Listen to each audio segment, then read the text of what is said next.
Let me see it again. That's just a quick sketch. No, you ain't got to stick up for it. It's fine. I got you. Oh, probably because It looks fine, Levy. Should make a comeback. He should start drawing again. And take pictures and do reviews and a whole bunch of stuff. You pressure him too much.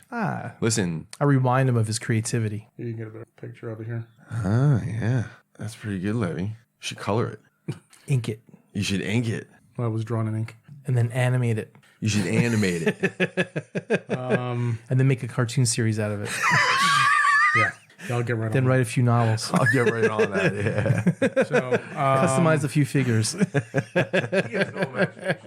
He doesn't. Me? You don't think outside the box. plenty of imagination. I just don't go around bragging about it. Wow. Wow.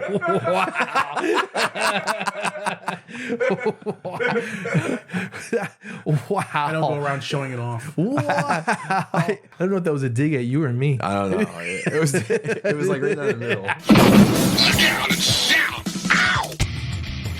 Welcome. You are now tuned into the official podcast of the Daywalker. The Daywalker. Yeah. He has all the powers of the nerd, but yet the weakest. Starring Jed Vargo. Shut up, Wesley. What's wrong with you, Jed? These people don't care who you are. It's a fucking clown. I understand. Nailed it. Well, because Transformers are fucking cool. Levy Curry. My body is a temple. It's time I started treating it that way. I actually really like that game a lot. Reports of my veganism are highly exaggerated. Because all she sees is superhero dick. And your host, Mike Kincaid. You know, I can be a little bit of a hothead. That's a good bad cop right there. Come on, man. What are we doing? What are we doing here? That thing looked badass, dude. So it's time to put on your big boy pants. Like a child. Yeah, you're like a little kid, man. That's what she really sounded like. Yes. Fasten your seatbelts and get ready. It's time for the Blackout and Shout podcast. Episode 88. Yeah. Welcome to the BNS podcast. Blackout and Shout. How's everybody doing? Doing great. How's everybody doing? You gotta get my Nick Foles, man. Just gotta make sure to say right up front, thanks to anybody who's just started listening to the show. And hopefully we'll be entertaining and informative at the same time. Welcome. I don't know what's at the intro. Like, I feel like if it was Jefferson, that's a funny... I'm going to just kind of fade in like the last 10 seconds of the end of the song where that would be a funny thing to... where he goes, episode 88. Episode 88. Welcome all you new listeners. If you stuck it out for that fucking 3 or 4 minutes, man. No, it's not going to be like that. Right. I'll put that whole thing as a separate song. The attention span of the listeners is already short enough. Yeah. That is so good that it has to be all by itself. I agree. Yep. I agree. Blackout and Shout CD. So, press it on vinyl. So how you doing, Levy? I'm doing all right. Yeah? Yeah. Are you awake? I don't know. Busy week? Yeah. I'm just really tired today. Yeah. I had to oh no. summon up the motivation to actually come out here tonight. I was really comfortable on the couch when I got home. He's going to be... What time is it? It's 8:55. Levy's going to be in full-on goon mode by 10:30, where he's laughing at everything that's not funny, and then he's saying shit that's not funny and laughing at his own shit that's not funny. I hope so. I don't do that. I hope it goes like that. Just wait. So, The clock's a-ticking. you want to start, Levy? No. Just start anyway. Then go back to sleep. We'll wake you up when we get am I back to starting the with? weird news. Halls, shout-outs. Oh, yeah, I didn't get anything this week, or last 2 weeks. Really? Yeah, I didn't get anything. Wow. That doesn't happen often. No, but, yeah. Yeah. I'll make it quick, though. Yeah. Whose hall is this?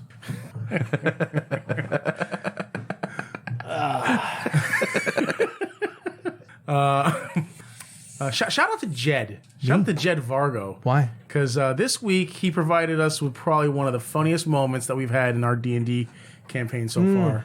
Yeah, it was pretty funny. Who'd he fuck? He didn't. Well, I fucked over this dude. he went to shoot a monster with a crossbow, but there was an NPC ally that was between him and the monster, and the guy was almost dead. It was around the corner, and there was 2 guys in front of me, so I had to shoot in between them. And he rolled a natural 1, which in Dungeons and Dragons is a shot yourself. catastrophic failure. Right. He buried his crossbow bolt in the back of this guy's skull. Nice. And the dude was already low, like on hit and points. so he dropped. So basically, The other dropped him. his 3 allies looked at him and were like, "What the fuck?" So I basically just fucking disappeared. Went. Well, it was funny. It was funny the way we did it because like that was the last monster, so they were able to put it down the next round. So then Kyle, brother Kyle, he plays a druid named Brother Kyle. And he came over and Kyle spelled differently. That was Yeah, I with saw H. it with H. Yeah, I saw it. he comes over and he heals him, right? While he's doing that, he asks to make a stealth roll. So he makes his stealth roll and succeeds, and he runs around the corner.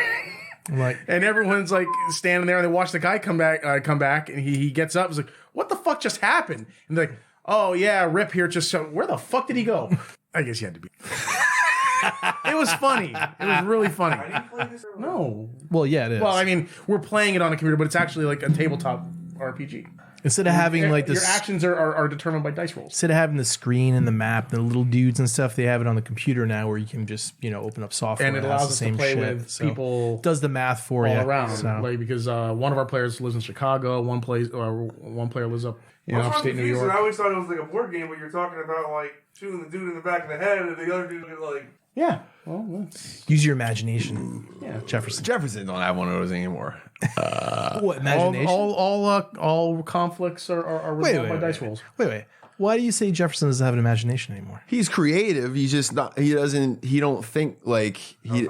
No, it's not even that. Not outside the box. It's that he just doesn't think like a kid anymore. Like he's creative in different ways. That just ain't one of them. So Levy, let me find it. So Levy uses art skills, and he drew a picture of it. What, did you draw that? Yeah. I didn't know you drew anymore, Led. I don't. That's the first time I've drawn in years. I was gonna say, man. Let me see it again. That's just a quick sketch. No, I did. you ain't gotta stick up for it. It's fine. I got you. What the fuck you think my drawings look like, man? Before Like Chuck Norris. I fucking Chuck touch them up. Norris. It's not. I hate the term, but Oh, probably because that it looks rocked. fine, Levy. It looks fine. You're fine. You should make a comeback. You should start drawing again. Maybe that's what start drawing again, Levy. And take pictures and do reviews and a whole bunch of You stuff. pressure him too much. Listen, I remind him of his creativity. I don't Yeah, pressure back him. off. So what else you got besides a shout out to Fuck are my Me. my screenshots for? Oh yeah, here. You can get a better picture of it here. yeah, that's pretty good, Levy. You should color it. ink it You should ink it. Well, it was drawn in ink. and then animate it You should animate it. and then make a cartoon series out of it. Yeah. I'll get right Then on write a few novels. I'll get right on that. Yeah. that. So, Customize a few figures. He has no imagination. He doesn't. Me? You don't think outside the box. plenty of imagination. I just don't go around bragging about it. Wow.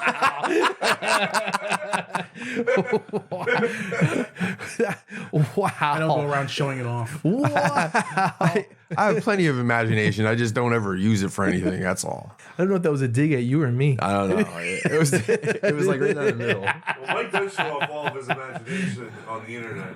So, yeah. But I do not. yeah, Jed got like 12 projects out of like 80% of the way done or so. Yeah. Around in there somewhere. Yeah. I think of something brand new. I'm like, forgot about the other shit. It's like only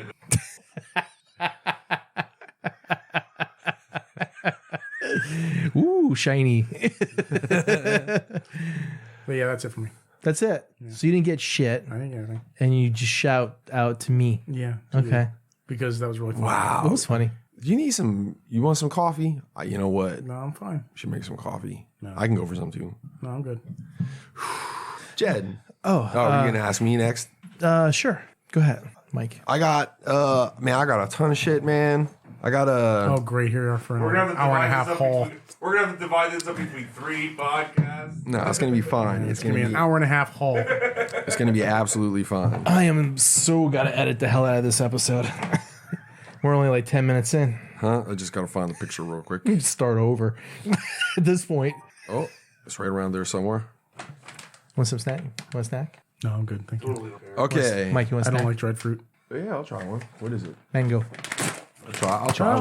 I do like mango, so maybe I've been trying a lot of food lately. Mango. What? Maybe I will try a piece. I do like mango. I don't even know if I like mango or not, but I'll definitely try it.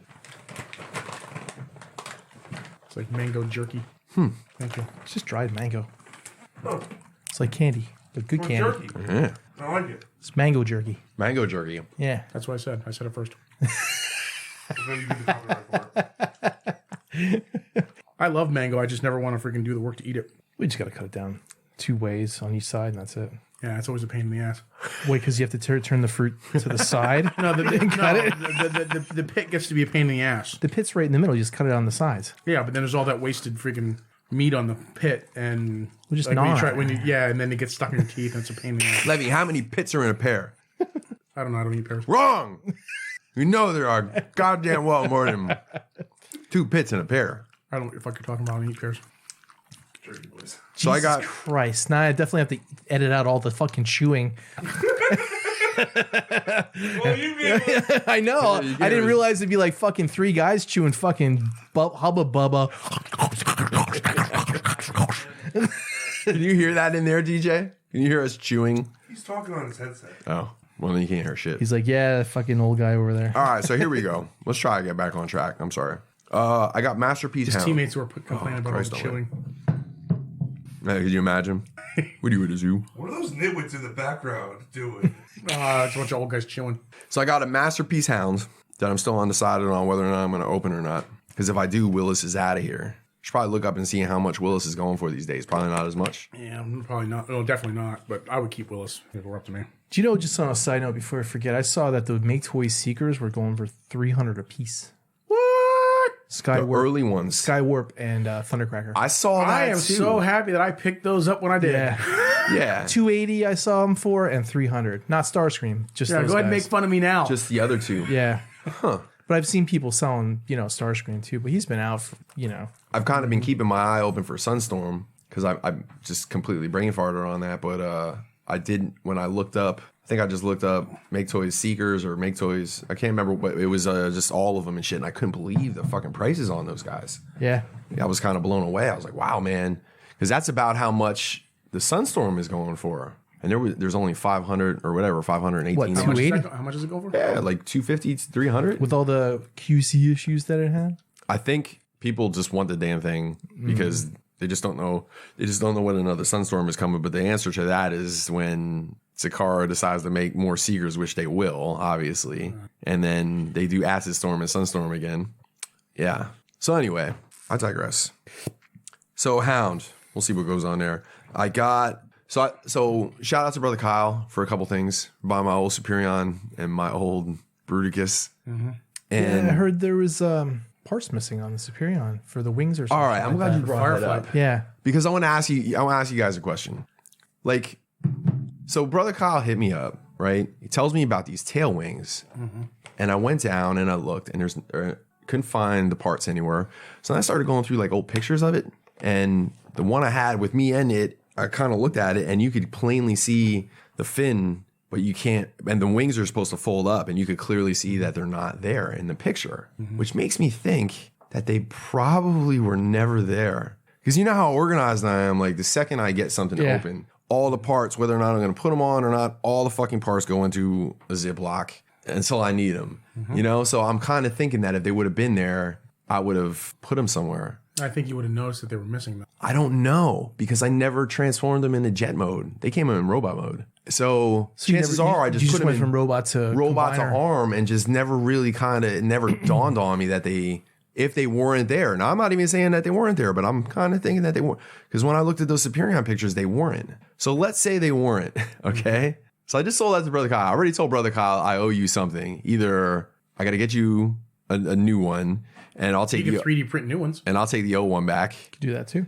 And yeah, but I can give him a copy of mine, and then he can use that to model new ones. yeah, but that's a bunch of fucking work on him and shit. I would all sooner the better. I would Work him to the bone. I would sooner get a new one, get his brother Kyle, take the old one back, and then sell the old one for minus the tail wings. But then I was thinking, like, if they weren't, there's no harm in me hitting Brandon up and going, listen, I know I bought this shit a year ago, But if I explain to him and see if he can snag some wings, and I'll pay for the damn wings if I have to. Yeah. But Never hurts to ask. Right, yeah, that's what I'm thinking. Maybe I'll just hit him up. Maybe let's tell him right out of the gate that I'll like, because I'm not even expecting after that long replacement parts. Yeah, no, just ask him if he can. If he can't, it's no big deal. I mean, So yeah, I just have Jet 3D print new ones. Well, did you get the the newer version of it? I got the newer version. Well, you could just The problem is just trying to color match. well, I could just take a picture of what you have now. You know, the newer version of it. Yeah. and then we could take sizes of it and I could Jed, 3D model. I don't want you to do any ounce of work. Okay. I do. I wanted to do all.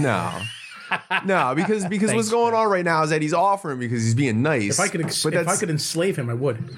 But nobody, you don't want to do that shit. I would man. make him do all the work, like all of it, I do every all the day, work. all day, every day. I do every day. and not get paid for one bit. I do. Oh, wait a second. That's how it is now. Yeah. Oh yeah, so It's an older meme, but but it checks out. He's got an unlimited data plan. Did he lean in? Did he just lean in? I think now I said, now it's it on is. now it's on the fucking recording twice. 43 minutes of recording, and I'm gonna have to fucking trash. What did I say it was gonna be? 42 minutes of it. What did I say it was going to be 10 o'clock? I was way wrong. It's only 9:11. Where were we? So Brother Kyle So has you said you don't want me to do. do any 3D work, but so No. you're gonna see if you can get parts from it. or Yeah, I'll just try to get him some other way if I can. It's not like torso fillers or some shit like. So, and he also got my old Bruticus, my Unique Toys Bruticus, which was actually a cool team, but I just dug the MMC ones a little better. So I got those three: I got Onslaught, Swindle, and Brawl, and those are all very cool, by the way. What's so that? far, The MMC they're 3 for 3 so far. is that those are the ones that are supposed to be all in one, right? All in There's one, no how the kids say it nowadays. Parts Parts forming. forming. Yeah, no parts But there's forming. there's a add-on alternate parts forming kit that gives them like normal size feet. Because you know what, man, y'all, if I was getting this for Bruticus mode, I don't know. I mean, I wouldn't be. But yeah, the feet just look funny on it, don't you think? Real short. I haven't really looked at the feet that closely. To And they're say and they're one way or both the the other. same color. They're like Swindle's color and I guess was that on which one? The MMC? MMC one? Is that how it was in the cartoon? Did he really have 2 different colored feet? Yes. Did he? The feet were color matched to the robot that they were attached You know to. what? The more and more time goes on, the more and more I feel like I definitely have the connection more to the toy versions of things than the cartoon version. Huh? Really? Because when I picture Bruticus in my head, I picture him with A penis. a penis. Extra set of wings. Yeah, an extra set of wings and a penis. Now, if Will was still listening, I would be like, Will, just like a 2-minute sketch of that real quick. Later on, Jefferson. All right. Man, Later, he was man. low key Yeah, today. he is low key. Yeah, please. Everybody's Start. See you later, everybody's Jefferson. low key today. I picture him with the gray boots, like gray sneakers. Or Who, whatever. Jefferson? Yeah. Bruticus. You picture him with the same color, or you picture the Brawl and Swindle shoes when you picture him in your head?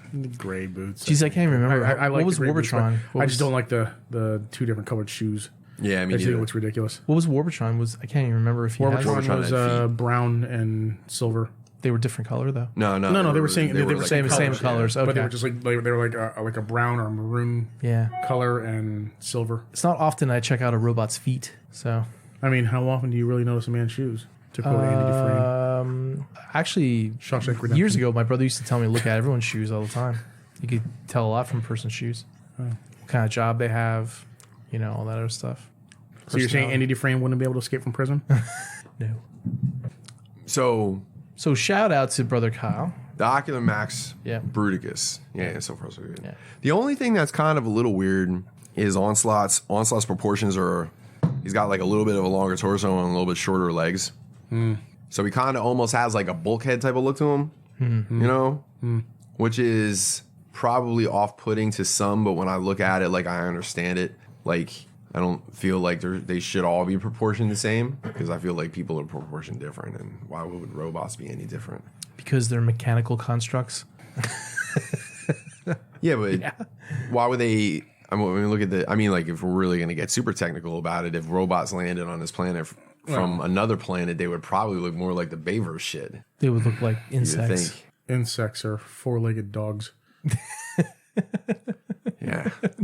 As opposed to the three-legged common dog, right? No, dogs have 4 legs. What's that red box up there, by the way? It caught my eye. That's part of my haul. I'll bring it down. Oh, I'll okay. let you take a look at it. All right. Anywho's. Yeah. Let's see what else I got. I got Fans Hobby Thunder Clash because I needed a masterpiece Thunder Clash. That thing's so gaudy. It looks like This something is that's the greatest Transformer ever made, Levy. It is, man. I should do a video of the Matrix getting sucked out of the MP10's chest and flying over to. You know what you should do? You should do like the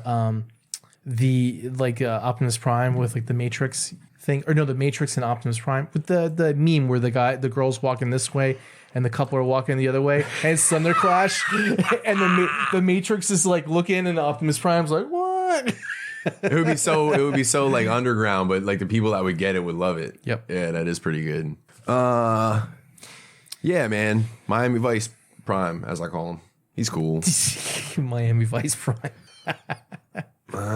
Who else is in this picture? I got the God Bomber, the Fans Hobby God Bomber. And this is the first time that Fans Hobby kind of disappointed me a little bit. Like the overall concept of the thing is God Bomber. What's that? It is God Bomber. So yeah, but like the shins, I got mine's a little on the faulty side. Like the left shin, the left shin doesn't tab in as well as the right. Like it doesn't sit flush, which kind of drives me a little fucking insane. Which I'm maybe there's a fix or some shit. But the other thing about it, just in general, that's just a quality control thing. He doesn't have an ounce of ankle rocker. Not an ounce. Really? Not an ounce. Not an ounce.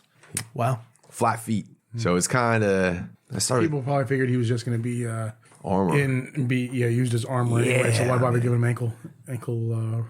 This puts me in a hole. This puts me in a weird situation because I was trying to get the KFC one that's eventually going to come out, I guess. I wanted to get him to be. He was going to be my God Jinrai, and these two were going to be my Power Master Prime and the God Bomber. And it's like, well, why not just switch them out? Well, I've got and I don't know if KFC is going to do it, and if they do, maybe I will. But I bought the Power Master Optimus Prime shit because like he was made more to be Jinrai, look like Jinrai. Ginrai.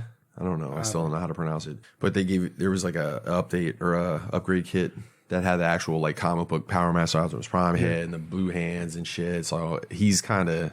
So I don't know. We'll see what happens when that comes. But yeah, he's a bummer, man. God Bomber is a little bit of a bummer. A little bit. Not a man, this fucking sucks and I want to sell it immediately bummer, but it's kind of like What does he mean? Like when he's in his armor, does he have like the leg extensions and those have like ankle rockers at all? Or? They are the ones all the articulation in the combined mode, that's what you're asking? Yeah. All the articulation is Jinrai's articulation. Same elbows. He has the same elbows, same knees, and it's basically he's like a pair of Ace Frehley boots. Oh, so that his angles are still the same angles. Gotcha. Just like lifts. Yeah, pretty much. Fucking bust ass. Was that you? Nope. No. Something stinks. More of this cat. By the way, real quick, shout out to all the animals. I don't even want to say it that loud. Cats chilling, Storm's chilling, Rogue is chilling, and Cherry's in the fucking crate with the open door. It was the She's dog actually that choosing fucking to be in shit. there. Yeah, that's what I was thinking. Nuh-uh. I don't smell anything. Yeah, I don't smell anything either. Maybe it's his beans I'm eating. No. No? No. It's definitely fucking some type of ass. I don't know. Maybe you're just suffering from synesthesia. Levy's using big words on me again, Mike. It's when your senses get crossed, and so you see sounds and smell colors. I don't think I've ever done that. Yeah, I don't know. That's the only reason I can explain why you can smell something that we don't. Or maybe you busted ass and you didn't admit it. I didn't bust ass. Trust me, That would probably be the more logical. Trust me, I will be taking credit for that shit. You know me. This is like a silent. I have never shied away from taking credit of a fart. What else did you get, Mike?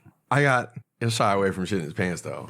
I have never shit my pants as an adult. I got fans toys Goose. I didn't get a chance to transform him yet.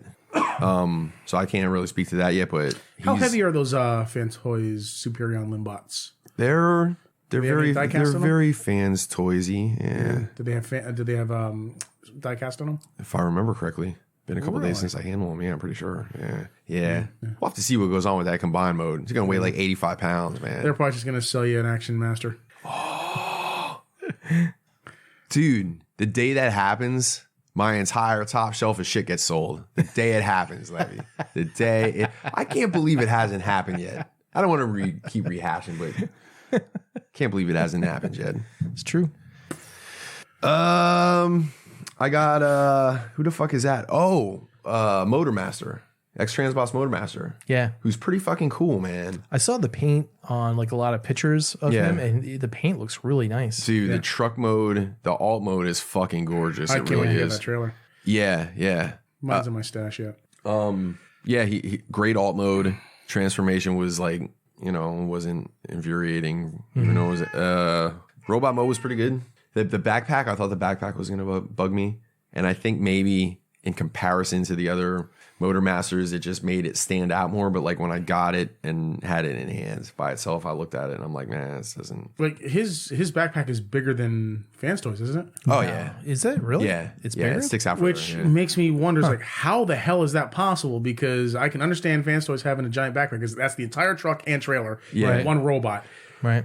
X-Transbots is just the cab. How the hell does it have a backpack bigger than Fans Toys? But you got to think about it in an engineering standpoint. Like you have Road King. So you know how when you open up the which one's Road King? Fans Toys? Fans Toys. Okay. When you open up the inner leg panel and all that shit is consolidated. I was looking for the instrument and I'm having a pothead moment. Everything's accordioned in there. All that shit. Like everything's packed so fucking tight. So they have all that. Like X-Transbots isn't quite like that. It's a little more. I don't want to say hollow because that sounds like it's shitty. It's still a fucking hefty figure, but it's just not as filled out as the Fans Toys one is. So and the back does collapse down a little bit. It just doesn't collapse down quite as much as you'd want it to. But you know what? It doesn't. What are you getting it for? Are you getting it for combined or are you getting it for what do you get? Oh, I don't even. You have know. all those Menasors. Yeah, I'll probably just have them all in Menasor mode.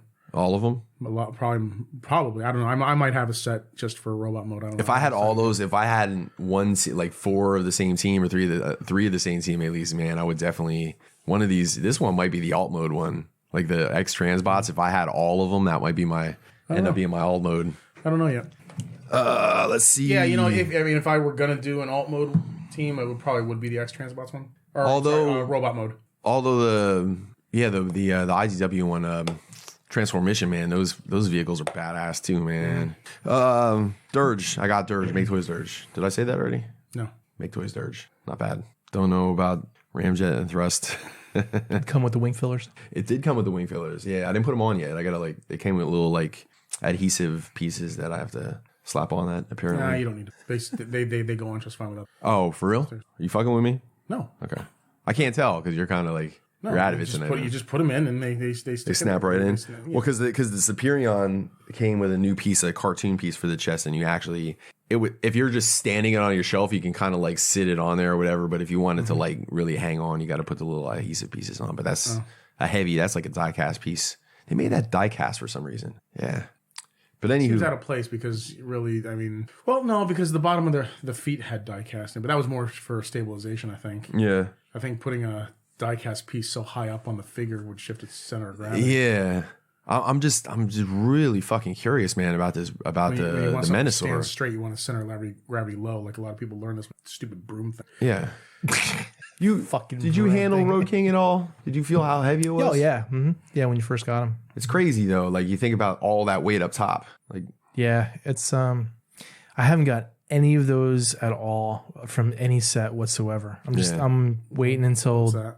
What's that? Any Menasor. Oh, so you're eventually in on one. You just I'm gonna sit back and want to see where it all falls at the end. That's the smartest way to play it. Because when it all falls, if you want to get Fans Toy stuff, you got to jump on that shit. Yeah, but I mean, if it all falls, like if you get a combined mode of Fans Toys and the thing just fucking slumps over all the time, or it's like real hard on the joints, which is possible, Just do like me, get them all, and then if the Fans Toys does that, just have that be your robot or alt mode team. People might sell them, or they might go down in price or whatever, or maybe X-Transbots one is the better one, or it's the shittier one, or the DX9 one's the actual better one. So I'll see how it goes because one of the 3 or 4 sets that are out are going to be that will go down because people will sell them. Yeah. So because they'll want to get the other ones. I'm just really glad I didn't get that DX9 set. That I decided not to go with DX9 at all. Why? Because I hate that Motormaster. I fucking hate it. It's just the feet you hate, though, right? No, he hates the. I hate the truck mode. I hate the Menosaur body. I don't like it. No, sir. I got news for you, man. All of them are gonna have that Menosaur body. No. I don't like the way they did it specifically. Okay. I don't like how the trailer is the entire thing. I just don't like the way it transforms. I don't like the way it doesn't. But I still think. But I think that's exactly what they're all doing. I think. No, I'm not talking about the how like what it looks like standing. I don't like the engineering of it. Okay. How it transforms from the trailer to the main body. I just don't like that. I don't like it at all. And I don't like that trailer being fucking 70 miles fucking long. That looks a little weird. Because one of the things I love about Motormaster is his alt mode. So I do like to have an alt mode that looks good. Just to step backwards a little bit, the Superion that you got, that was supposed to be the quote unquote like metallic version of it. Yeah. How is it? Like, was it like a lot different than the original? Was it painted like a lot more shinier? Or? To me, it had the same difference as the plus versions. Like, you know, when cars that had solid white on them before, now they kind of have like that a little bit of a silverish, like a pearl white. Yeah. That's basically kind of what they did. Okay. You know, not like anything where it's like Magic Squares, that metallic prime versus their right, or like the blaster, KFC's blaster. Remember, he had like a flat paint one, and I mean, nothing like that at all. No, okay. not as, because I didn't want it to be like that anyway. Which would, you know, I wouldn't have bought it if it was, but yeah, it's a little more subtle. It seems like there's a trend going where they're reissuing the same figures with like metallic paint. Yeah. So. Yeah. And that's going to make a lot of people take a step back too. Like, fuck, what do I have? Because you had... I feel like you want to go one way or the other. You had... that kind of started like around the whole Skyfire thing with Fans Toys. And then they did the Cyclonus like that. And then, you know, Magic Square did theirs. And then now Zeta did the Galvatron. The Galvatron, yeah. So... But was that actually... X even did the thing and started doing that with their Dinobots. Oh, yeah? The Galvatron, though, was that an actual change in metallic paint, or was that just like a different color, like a different purple? I thought it was metallic. I thought they just went with a movie accurate colors. I thought this was like a metallic, an added metallic finish. Than the I mean, you might be right. I don't remember what the original looked like. I'll look it up. Yeah, it's kind of like, it sucks because then it's almost like if you really want to, if you're kind of a stickler for how everything looks together, and you really want it all to jive, it's almost like you want to have the same finish for everything, but then you run into a situation like, well, you don't have that option, right? So you're just stuck one way or the other. So it's like it's like at Wonderfest, they the Reveltech display, they showed off their Harley Quinn. We'll get there. I'm just saying this is because it pertains to this. Levy is so upset over this. That's why I included. Well, no, because actually, I think when I look at it, I think it's actually the lighting. It's not the lighting. I looked at 3-4 different pictures. It's not the lighting. I don't know. Sorry, because I looked at other pictures of the same figure, and it actually I did see some, you know, that it wasn't like pure white. That it not was the lighting, because it is really her flesh tone is really pale on the one I have. It's really pale. So I think it's just the lighting because it's really bright. Okay. So that makes you sleep better at night. So I know it does. You did your own detective work on it just to make yourself feel better. It's just that I happened to see other pictures. I wasn't actively searching. Yes, you were. You were actively trying to figure out if it was a separate figure. From the pictures that you showed. No, but what I'm saying is, I was looking at other pictures and I just happened to come across them, and they just didn't look like it was white. It looked like it was just the lighting. Okay. So I'm saying okay. No, okay. Not being and I'm accepting your affirmative. Levy's so mad at me. So I'm looking at the two Galvatrons, and we're both actually right. The FT16 is closer to a purple, and the FT16M is like kind of a purplish blue, but also metallic. Oh, so they were both metallic? Yeah. Oh. No, that's metallic. Oh. I mean, the FT16 is definitely painted, but the 16M is metallic paint. It does look good though in that darker color. Not that the other purple doesn't look good, but anywho's, yeah. So that's like you know what? At some point, we all got to be like, you know what, man, the collection is good as is. But we'll get to a little bit of that in toy news as well. Some people like different aesthetics for things. You know, some people like the plus version. Some people like that cell shaded painted look. You know, some people like the aesthetic where it's like, you know, more detailed and stuff. I guess I can agree. I mean, look at fucking Toy World. They produced 14 Devastators for everybody's preference of aesthetic. You know, it's not. I don't doubt that one bit. Like I completely understand that, but it's. The position that some collectors have put in that collect more of it are stuck in like, whoa, which way am I going to go? And then the way I want, is it going to be available in both? I honestly think, now I might be wrong, but I honestly think that the majority of collectors aren't completionists. I think there is a majority of collectors that get a handful of figures because those are the characters that they like. Yeah. You know, and they could care fucking less if there's a Runabout and Runamuck MP coming out or not, or if they complete their whole season 2 or 3, you know, of all their characters. Well, I think there's different levels of it. I think what like I'm saying is I don't think there's a lot of people who are very specific about saying, well, if I get this one in metal, that means I have to have all of them metal, you know? That would be an interesting poll. I would actually like to know the splits on that, you know? Because completionist, not completionist, and just grab the couple of figures that I kind of like, or semi-completionist where I need all of season 1. Yeah, see, like I'm on like the flip side of that. Like there's characters that I hate, so I'll never get those characters, even though I would never want to. Give me some characters you hate. I'm interested. Fucking Huffer, Okay. Gears, Power Glide. Yeah. Yeah, that's probably about it for the Beachcomber? No, I like Beachcomber. No, well, I already knew. Yeah, because I think. Are you in for my Beachcomber? You're Vulture in that one? Yeah. I thought so. The X Transbots. Yeah. Yeah. Because Brother Kyle already bought one. He jumped the gun. Yeah. He left it open for you. Fucking swooped right in after that. He's like, Jed, should I get that? I'm like, yeah. No, I didn't say that. No, you bought that because you want to.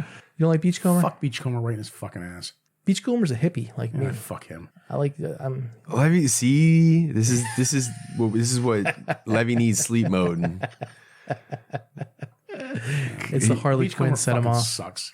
Because he That's goes how through. I feel about Huffer and Gears. I think they're annoying pricks. So Yeah, they suck too. and like, you know, I'm not really big fan of Trailbreaker or fucking what was the other green dude? Hoist. Hound? Hoist. Oh, Hoist. Hoist. No, Yeah, I couldn't care less about Hoist. Hoist, Trailbreaker, fucking Grapple. Like those guys, I really don't care that much about. Hoist sucks dick. Yeah. Right through that. Right through that mask. Yeah. And who's the fire engine again? Fuck, I forgot his name. Inferno. There's nothing wrong with Inferno. Not big Inferno's fans awesome. of those dudes. So Inferno's awesome. Just- all fire trucks are awesome. So let's. do you have how much haul you get? It depends on. What'd you get? I got a couple of G1 Micromaster sets. Originals. Yeah. Interesting. Yeah.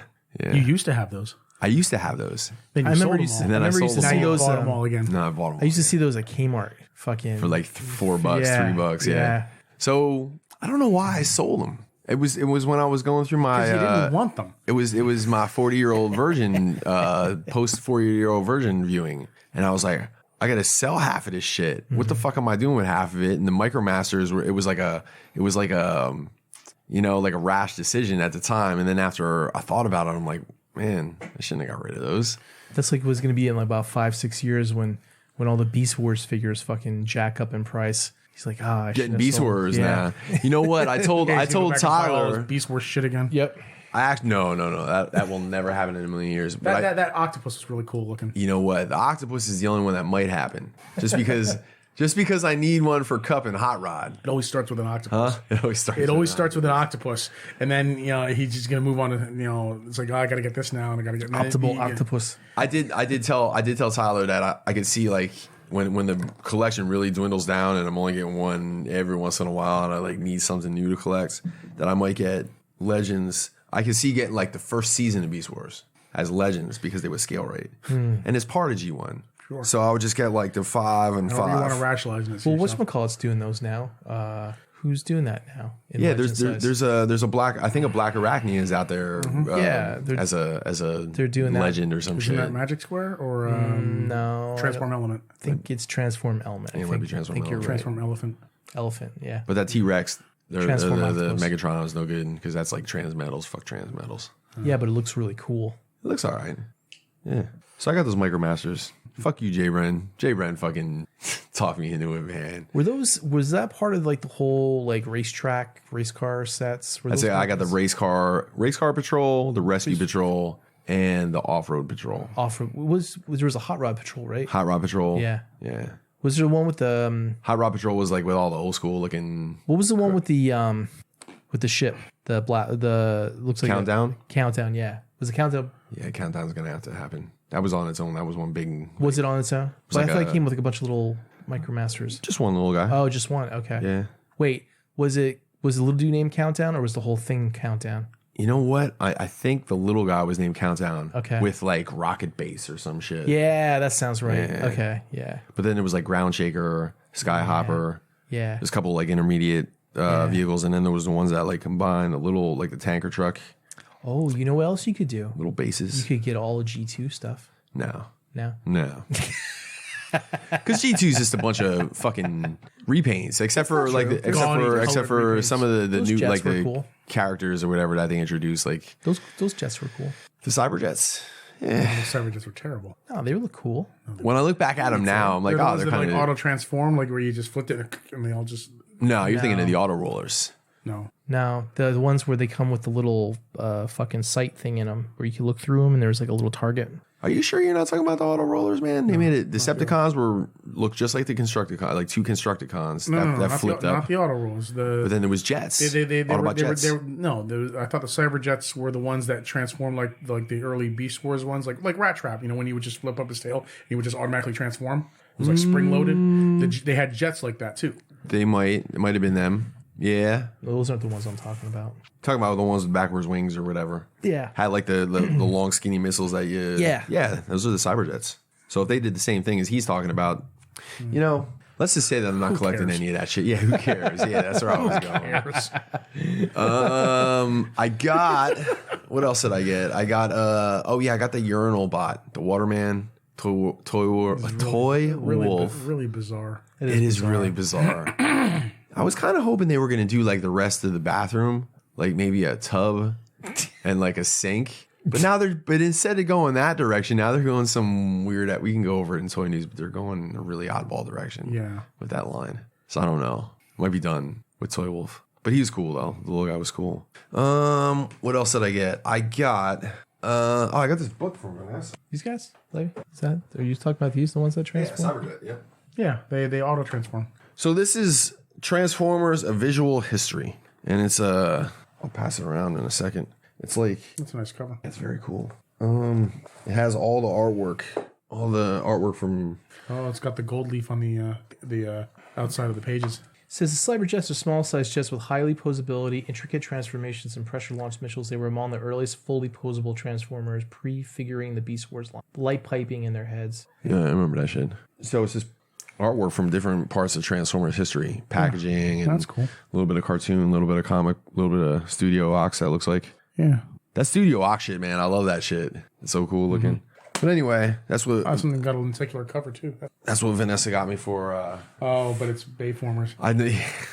I opened it up Look and at that. she was like real excited to watch me open it, and I flipped This is. I flipped the box open, and that was the cover, and I was like, this is the last one. What was What it called? the fuck? Last Night. last night. Yeah, Last Night Megatron and Optimus Prime. Megatron looks like another bad guy from a completely different franchise with them horns on his. Ultron. That's it. Yeah, that's it. Yep. You know what he looks like? Going on. Remember the show Mummies Alive? No. No. There was one of the hero mummies that when they would armor up, he had like a big ram's head helmet. Kind of. Yeah, man. Is that official? Or? Yeah. How wild would it have been if you opened it up this page and it was your Photoshop? Yeah. With all that third party shit on there. Yeah, Yeah. but they didn't. But It had your but they watermark. didn't tell you. They didn't ask permission to use it. It had the Just put it in. watermark on it and everything. I'd be fired Oh, the this is fuck up. really high quality printing. Too. Levy, what was the game company that did that? Got the reflective. Yeah. There was wasn't there a game company that did that? I don't know if it was Okami, wasn't it? Did what? They took a picture and they put it on for the cover of the game, and it was like it had like a watermark on it. I don't remember which one it was. I think it was Okami. Chad doesn't need to see that. I like the gold foil. Yeah, man. Classy. Fucking classy. When I was a kid, my parents had encyclopedias, and I used to scratch it with my thumb, put your name in it. It's like it's got that it's got like that high quality case. It's got the really nice cover. It's got the gold foil. Like all the print and everything is like really, really high quality. And then they sully the cover with freaking With the last night of all Optimus things. Prime and Megatron. They were in that room giggling like, let's get these motherfuckers, man. I like how they did the cover too with the fade from red to purple. That's just kind of cool. That's cool. I have like Marvel and X-Men and Star Wars books like this. It's funny how some of the pre-art design for like the movie actually looks better than the movie itself. Right? Yeah, man. Look at that. All the bad guys. Yeah. Got some Casey Kohler work in here too. Yeah. That's a good one. I'm looking forward to page 2 that. That's one of them kind of books, man, you just get lost in for like an hour or two. Yeah. This is like one of those coffee table bathroom books where you sit there and you read it for like a week or two. Awesome. The last fucking night. That's ridiculous. Why would you put that on there? Why would you? I don't know. It's a weird because it was the very last thing, I guess, that happened. Dumb. I guess, but it was an oddball choice. That's stupid. I would have done like the movie poster. Remember where it was hologram for the one DVD cover? Yeah, dude. Yeah, yeah. See, they should have called me. And yeah. Oh, and yeah. Shout out to JD and Chandra. Didn't JD? I don't know how much of it Chandra did. I think maybe JD did most of it. I guess I don't know, but I know they tag teamed that other one, that big one at Legion Con or whatever. But I think JD might have had more to do with this one. But he did a killer diorama for Vanessa's Rat Bat Mind Weight shelf, and it's pretty dope. We got pictures. Yeah, that does look really nice. I put one picture up so far on the reflector page. I'll probably do like a couple more, and I want to try to get one with a black light to get the glowing. You got like glowing energon coming out of the walls and stuff, and it's pretty awesome. Cool. So yeah, check them out. Shelf Gravy, all one word, on Facebook and Instagram. Very talented, both of them. And I think that might be it. Yeah, that was everything. Shout out to Brother Kyle. Brother Kyle came over the other day to pick up some things when he came to pick up his combiners and saw possibly the greatest, if not definitely in the conversation for the top 3 Mario Kart finishes of all time. I was up 3, and you get 3 points from first place to second place. So if Gurman wins and I lose, we would end up tying. Well, he was in first and I was in third at the very end of the third lap. Brother Kyle saw like the last 4 or 5 races, and Gurman was winning, had the race fucking won, had a red shell behind him, and decided that he was going to try to add insult to injury, that beating me wasn't enough. He was going to throw the red shell backwards and try to stick one in my grill so that I would get even lower than third. What ended up happening was he threw the shell backwards. It missed me. The guy in second place shot him, and then I passed both of them for the win. And I jumped out of the chair and fucking grabbed Brother Kyle by either side of his arms, and I fucking screamed in his face, and he probably smelled everything I ate that day.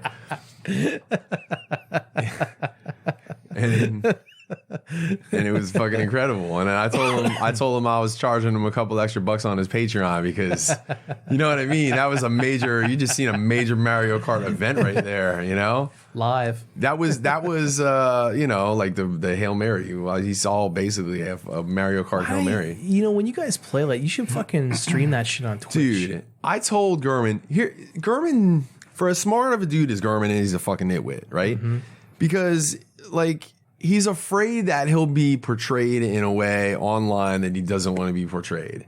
But I keep telling him, like, when I edit it out, it's like me and him doing the 10 shots, 10 bots. And it's not like we do anything that you wouldn't want everybody to see. Like, there's, you know, it's just that we cut it down to the fucking best shit. So I said, I'm going to take the whole footage and chop it down. And it would be a hysterical, like, 5 minutes of just nonstop fucking hilarious shit going on. I'm not going to make you look like a jerk off. I mean, we're all going to look like jerk offs because we're playing fucking Mario Kart, but I'm not going to make you look like a bad human being, you know? Like, so he's a little against it or whatever. But then I was kind of trying to explain it to him, and he was on the fence. And I said, we'll just leave that at, if I happen to hide a camera one of these days, you're not going to get mad at me when you find out about it. And he was kind of all right with that. So I'll probably do that at some point. Even like live streaming it on Twitch would be cool. It is pretty funny. Yeah, because Yeah. you get crazy. And have him like What, Lee Sherman? Nah, Lee Sherman is from when he's got to run from the law. That's real life stuff. It's not like you have to have the camera on him, or you could just focus it On everybody. Just have it on the TV, man. It could be. It could just be audio bites where you. I guys feel like it would fucking- I'd almost have to do two, like one front and one back, because I want people to know what was going on, Yeah. why we were reacting the way we are, but sometimes that doesn't even Well, matter. I did that with you get like a 3D cam, like Well, if you're gonna know. if you're gonna live stream on Twitch, you would probably get a capture card so you can get direct feed video of the game, and then get a cam for you guys, Right. You know, and then put the live cam over the direct feed video, like in the corner or something like that. That's what you. And it's what's always usually done on Twitch. It's Yeah. always short. It's always a 12 to 16, so it's always like 30 minutes to 45 minutes, so it's not too much. Well, then that probably wouldn't be worth streaming then. But I was thinking that the other, instead of like streaming it and going nuts like that, what I was honestly thinking about doing was recording like 10 sessions of us, 10 circuits, right? And then after that, cut it down. And I wanted to call, you know how there's what do they call that? The stages of the stages of grief. Five stages of grief. Yeah, right. But do like the 5 stages of Mario Kart, and have like 5 categories where like 1 is anger, you know, and 2 is this, and 3 is that, and 4 is that, or whatever, and chop it all up, and 3 like, is bargaining. yeah, like begging for shells, you know. And like you can definitely like split up. I will suck some dick for a blue shell right now. You could definitely break it down into categories, and it would be pretty funny. So I'm thinking like just a one shot, you know. I think that, you know, it's like we were saying, man, you can't like overkill something on your channel. Like I don't want to just fall into doing that all the time, but I think like a one-off video would be pretty fucking funny. It would be. Depends. I mean, if you get a following with people who want to watch more of it, I mean, that's when you start doing stuff like that. Yeah, but when you like, dude, look at how a lot of people have been fucking bugging me about 10 shots, 10 bots 4, and I keep having to tell people it ain't happening. It's not gonna, it's over. And I think we all agree that 3 was good. That's you got to put it to bed, you know. It's a one trick. That's different though. That's like, you know, that's putting substances into your body to the point where you're fucking throwing up and you feel like shit the next day. it's not even that. I mean, sitting down and playing a game of Mario Kart isn't as taxing as that. No, but it's not. That had nothing to do with our decision to not do it. It just got long in the tooth, as you would say. Right, but concept. I mean, you still feel like shit the next day. Yeah. No, not really. Feeling like shit the next, and honestly, no, I'm with him. I felt a little slow. I didn't feel super hungover, but I could feel it in my gut when I was editing the last one, and I was really, I mean, don't get me wrong, it had its fucking moments. Like you definitely laughed your ass off and shit, but it was, as a whole, that's definitely not the third out of the 3 of them, if I had to rank them, you know. And I'd be too afraid that it would, you know, the Mario Kart thing, it would be the same thing. Like I think people would find it funny for a little bit. It would get samey. What's that? It would get samey. Yeah, I mean, it might not. I don't know, but I feel like the one-off video would be funny, and then I could move on to something else. But it should be seen. It definitely should be seen. Ask Brother Kyle, dude. It was hysterical. I screamed right in his fucking face. It was like the Eagles won the Super Bowl all over again. Jed, after that hour of me and Levy. So I got my BBTS haul. I got a bunch of Marvel Legends. I got Doom, which is a great figure. Best Marvel Legend of last year, I think. I didn't know he was going to be that good. And I was actually surprised he came with the gun in the holster, like, you know, it was all snapped shut and everything. Like they took the time to put isn't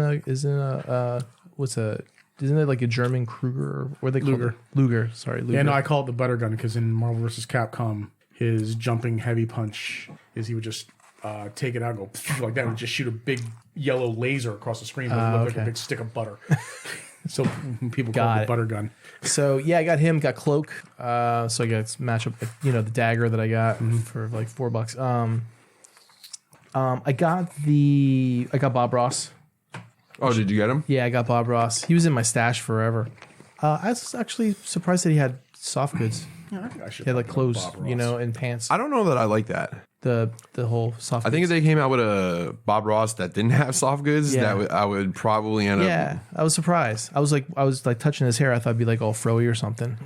But it wasn't. You did open him then. Mm-hmm. Yeah, So did you mess with him, or did you just kind of stick mess with him. Yeah. The only thing that it really bugged me was that his elbows were above where his sleeves were. Yeah. So I was having a hard time trying to figure out like which way, because like his wrist turned, you know what I mean? So it was kind of tough trying to figure out which way the elbow went, and it was scary. Yeah. And you know, so I was like, that's I don't know, man. This whole soft goods thing and shit. And then his pants were riding up fucking under his nipples and shit, you know, right? Pants were a little high. I mean, like, it looks okay, but they're riding a little high, man. Oh, Bob. Happy little pants, man, up under his fucking titties. I hope somebody else does one. It's okay. You know what you should do? Is do a custom Bob Ross and get a... I'll get a Dr. J and paint him white. No, I was going to say get a King Leonidas figure and just like transplant the face of King Leonidas on it, like that picture that you... I think it'd be funner if you like get him like all like you know, street hooded out. You know, you got the fucking the do rag, got the put the pants all the way down. You know, The pants ain't going anywhere but where they're at, dude.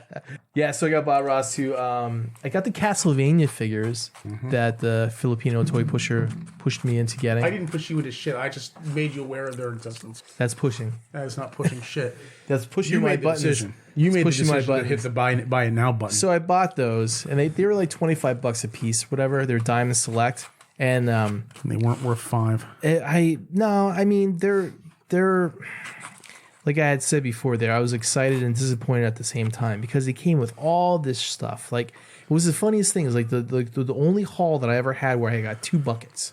I got a bucket with Bob Ross and I got a bucket with Trevor Belmont. Oh, yeah. I'm like, why do I have all these fucking buckets now? Why do you have a bucket with Trevor Belmont? Holy water bucket. Oh. I had to look it up too. And I was like, what the fuck is this bucket for? Put his extra hands in or what? So, but anyway. So he has a bucket of hands. Yeah, so I have a bucket of hands. So the figures look nice and stuff like that, but it's just like the elbow range. Like that's about as far as you can bend it. Yeah. So I had Alucard, and I was like, okay, I want his arm to fucking bend up, and it bent up, and it just fucking snapped right off. You broke it already? No. Broke it. Yep, broke it right the fuck off. So I went in with the pliers, and I pulled the fucking piece of plastic out, and I just shoved it back in. Now it bends as much as I want it to bend.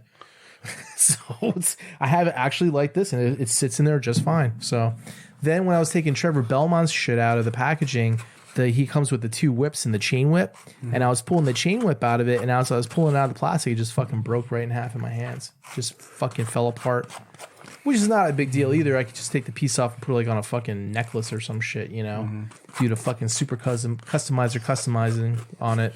But yeah, I was kind of disappointed with like the quality of it. Like you get like a Diamond Select figure of like their Marvel characters. Like I had the Rogue and I got the Sandman too, which I really like that Sandman. Do you have that? I like it a lot because it comes with the sand swirl base that you just basically pull the figure, you know, in half and pop his upper torso on it. That I actually like that figure a lot because and the Diamond Select are like a little bit bigger, so he's Sandman. So if he's a little fucking bigger, you know, it fucking fits. He still fits with Marvel Legends. Yeah, exactly. But yeah, I was real disappointed with the quality of that shit. I mean, if they just would have made the double hinge elbow, it would have been fine. The knees are like that. I don't know what the fuck they didn't make the elbows. But yeah, man. And like it's just I don't know. It's like the paint on like the accessories and stuff was really shitty. So, but I don't know. I'll get the other ones because they're cheaper with Dracula and fucking everybody else that's coming out in a couple of months. Yeah. So and shout out to Christian, the name brand company. Dropped the second trailer for Cybertron Falls. Yeah, that was pretty cool, man. Did you guys like it? Yeah. Yeah. Cool. Yeah, look good. No, it was a good trailer. I thought it worked out really well. And he was showing me some stuff that he was doing with Starscream, which is good. So how did you meet that cat? He was looking for help with voice work for the project. So I was like, yeah. I said, you know, and then I started talking to him, you know, when we were doing the recording. And I asked him what he was doing this stuff, and he said he was doing it all in Blender. And I was like, oh, really? So just started talking about the whole Blender thing. And then I started helping him out with the rendering and stuff. So makes me think we got to hit Harris up one of these days, man. It's been a long time. It's been a long time since we had any voiceover work contact and.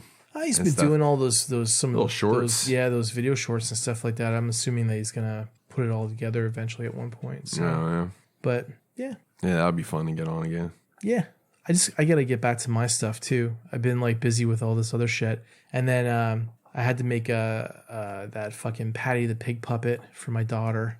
So I was doing a lot of sewing this past week. I'm sitting there, you know what? I'm sitting there, so I'm like, I can do this. I can make fucking lab coats like this. This is fucking easy. This isn't that hard. And then like day 3, I'm like, I hate fucking sewing. Sewing sucks.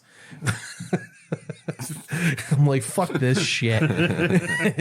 I'm looking over at her. I'm like, you're lucky you're fucking my daughter, because I wouldn't be doing this for anybody. And I'm fucking sewing it. I'm like, oh man, it blows.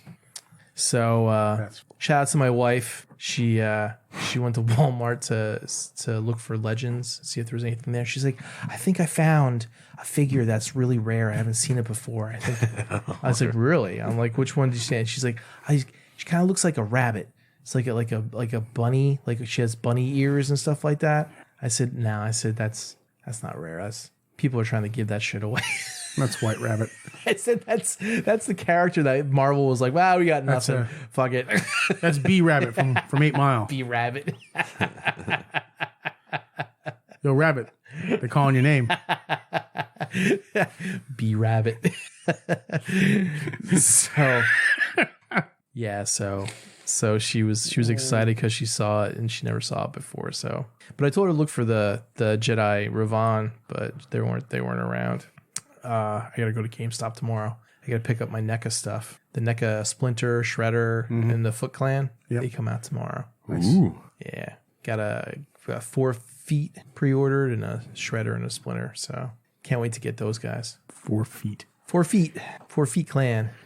Got 2. Come on, the turtle's got to fight somebody. Got to have the turtle on a Foot Clan member, and then you got to have Shredder and Splinter fighting for the display. I get you. So, where's Krang? They didn't do Krang. At least this is the 90s movie line. Yeah, I know. So the 6-inch, not the 12-inch. I know.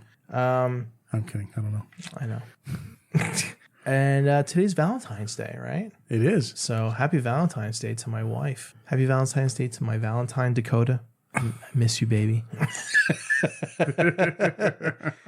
I'm surprised you guys didn't go out and see like the Sonic movie together or something like that. Yeah. I have no interest in seeing the Sonic movie. Really? Yeah. I heard it got good ratings. I don't care. No? I don't care. It's a kid's movie. I don't want to see it. What's the Sonic the Hedgehog, man? I don't care. Pokemon was I was never a big Sonic the Hedgehog fan. Oh, I am. I was always more Sega than Nintendo. No.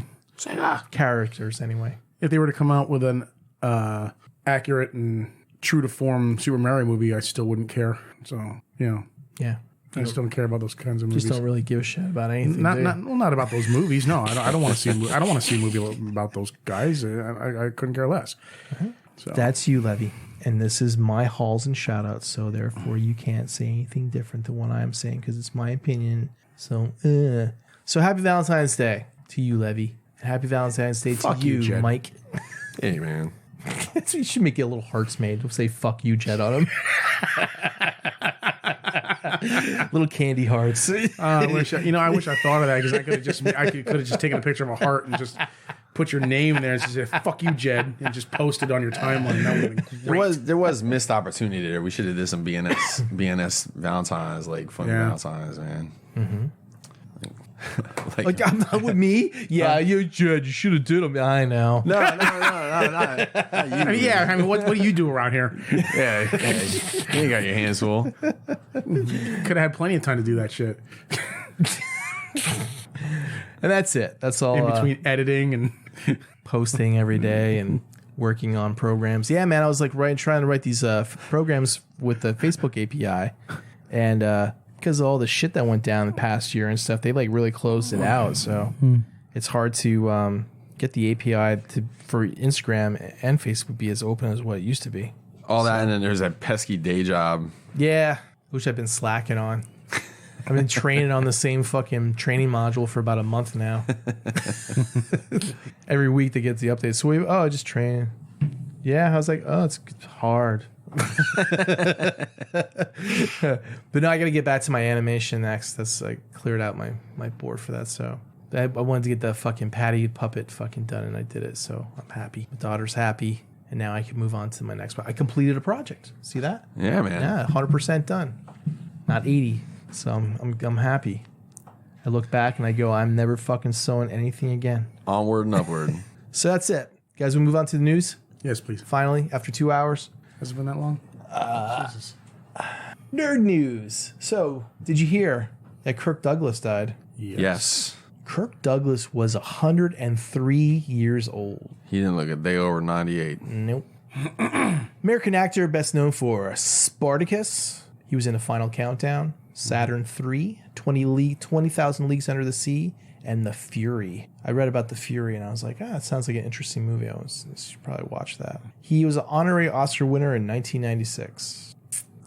What's his name shared a photo of him being on the set of Ant-Man, I think it was, when Michael Douglas was in costume and stuff. So, but yeah, man, fucking dude, 103, man. Whew. What are you gonna be like when you're 103, Mike? 103. Just fucking sitting in your fucking wheelchair, fucking drooling on yourself. I would like to think that I'm Going, Beast Wars sucked. Yeah. I would like to think that I'm gonna make it that far. Yeah. I think I might. I'm feeling pretty good. Yeah. Yeah. Feeling Go for it. spry. But I don't know that I'm gonna be like. It's hard to imagine a time when you can't do everything that you're doing now. Like I think about Like walk. even like even Eat more solid than that, food. playing ball, man. Yeah. Like running around, you know what I mean? Like running around, diving after a fly ball and all that shit. Like Hey, at by some the time you're 103, you might be able to. at some point, well, yeah, right. I don't know, but at some point you're not gonna be able to do that no more. And it's weird. He might have like think about bionic legs and rocket shoes and Flying cars. There's a movie in there cybernetic- somewhere. we'll never have flying cars, but cybernetic implants and Yeah, maybe they'll be able to fucking download your brain into a fucking brand new body. Oh, I don't know. Or find the genome that fucking reverses aging and you could be 25 forever. Yeah, that would be all right. Yeah, but that would present a whole other list of problems. yeah, like people not leaving their jobs and Well, that too, but people not leaving not the making earth. room for other people to take those jobs. Like if you would find immortality, you would have to just cut off all new kids. You'd have to. Or we'd have to colonize Mars just to have enough space for everyone. Yeah. It's not dying. I bet you the assassin profession would probably get a big jump. A lot of people want to get taken out, right? Yeah, well, I mean, if everyone's 25, you got all the time in the world, learn to be an assassin. Yeah. The scariest thing about immortality to me is that if you're gonna die, you're gonna die some horrible way. Because nothing's gonna actually like kill you naturally. So Yeah. you're dying in a car crash, or you're dying Yeah. some Hunger Games. By then, though, they could have your memories stored in the computer and just clone your new body. Boom, there you go. You're still alive. Yeah, you could be virtual. You could be a virtual person in the virtual You could be world. the lawnmower man. Yeah. Make all the phones ring at the same time. What superpower would you like? Well, a little trick I've been working on. I would like a giant penis. In my ass. No. But that would be interesting, though, right? And so instead of being immortal in a physical world, you would just be immortal in a virtual world, in the right? digital world, yeah. Like a Matrix type of thing. I could get by on that. Just be a program. Like if I would just be like in the Matrix or whatever, and just in like this weird ass coffin, but my brain, my whole essence was in this fucking dream world and shit like that. Like, you know, You basically were digitized, yeah. like Tron. And who says the physics of that world has to mimic the real world? And anybody out there that's like, you're full of shit. We all know, especially if you're our age or older, or maybe even a little bit younger than us, that at some point, staying home and jerking off to internet porn became a better idea than actually having to go out there and get Interact with laid. people. Ew. I thought you were going to say like jerk off in a theater. That's always been a better idea. I was like, where's he going with this? That's not all it's cracked up to be. So Kirk Douglas was 103. Yeah. Let's Suicide. see. Suicide. Yep. Jesus. John Grant died, and I'm not sure that too many people might know who he is, but that was his pen name. His real name was Paul Barnett. He was 70 years old. He was a Scottish science fiction writer. He got awards for the Encyclopedia of Fantasy, and he was a co-author of the Lone Wolf books. So that's how I knew who he was. Lone Wolf and Cub? No, that's a manga. The Lone Wolf books they came out like in the 80s. They were like choose your own adventure books, but they incorporated Dungeons and Dragons type of stuff. So as you went through the choose your own adventure, you picked up items and you had sheets in the front and the back of the books where you could write in your items, you could write in your stats, you could write in abilities. And the cool part about it was that you actually took your character from the book that you read to the next book. And you copied over all your abilities and everything, and then you use those items and abilities in the next book. Cool. So when you got to like the choose your own adventure part, you're like, do you have like psionics or something? And you say, if yes, then turn here. If no, turn there. And you could actually do combat. And instead of like rolling a dice, they had like a random number chart, and you would close your eyes and use a pencil and just hit a number, and you look, and then you would do your attacks and your damage and stuff like that. So it was very ahead of its time back in the 80s for like, it's a choose your own adventure incorporated with D&D type of style stuff. But yeah, they had a ton of Lone Wolf books, but man, I love those books so much. They were so good. The art in them was really cool. There was a project that the original author, Joe Denver, and the other guy, his name is Gary Chalk, not Gary Chalk, but another Gary Chalk, 1R. They originally were the authors. One of them actually gave permission to this project to reproduce all the books in digital format online. So if anybody wants to check it out, the name of the project is called Project Aeon, A-O-N. So Project Aeon, just do a search for that. And they have all the Lone Wolf books online for free so that you can basically read them. And they have, since everything's, as we know, Levy with D&D, they took, the stats and all that stuff and made it, digitized so that you could actually interact with it online. Yeah. So it's pretty cool. But yeah, unfortunately, John Grant died, which was kind of sad. So, and that's it for the people that died that were related to our stuff. There's a ton of people that died, but last 2 weeks, but no one else related to our type of, geek nerd fucking realm. So trailers. Yeah. Yes. What do you guys think about the Invisible Man trailer? Actually looks interesting. That looks really good, man. Really? Yeah, it really does. It looks. Yeah, I agree with Levy. It looks interesting. I'm not a big fan of Elizabeth Moss. Is that her name, or is it? Yeah, Elizabeth Moss. I'm not a big fan of hers. But no, that movie looks really good. I'm interested in it. So it's basically the guy was a sociopath, and now he's kind of like gaslighting her as an invisible fucking stalker. Yeah, it looks interesting. It's a crazy take on the idea because like it's not. Like if you would have just presented me with the title, "The Invisible Man," I would have thought like Kevin Bacon. Well, like Kevin Bacon. The traditional story was about a good guy who was trying to make a science breakthrough, but the experiment fucked with his mind and made him get all psychotic and shit. This is the guy's already psychotic, and it just kind of takes the whole idea of a story of an abusive relationship and adds a sci-fi twist to it, and that. That sounds interesting. Not that I like or what's the word? Glorify or want to glorify abusive relationships or anything, but condone. Condone. Thank you. Yeah, condone abusive relationships or anything, but no, I just think that I 100% condone abusive relationships. Wait, what? I 100% condone abusive relationships. That's awful, Jed. Mentally abusive. I do it with my wife all the time. That's awful. I gaslight her every day. That's awful. She said to me, she goes, Valentine's Day is Friday, the same day as podcast. I said, yeah. I said, so I'm going to podcast. That's not really gaslighting. That's just being a dick. Well, I said we already celebrated Valentine's Day. Okay, that's gaslighting. Yeah, there you go. Don't you remember? Yeah, don't you remember? I got you all these cool stuff. You threw them in the trash. You said you didn't like it. Yeah. And then I cried. Funny. Do you guys ever personally know a sociopath? Like an honest to God sociopath person who didn't give a shit about anything except himself and money and his looks? Probably.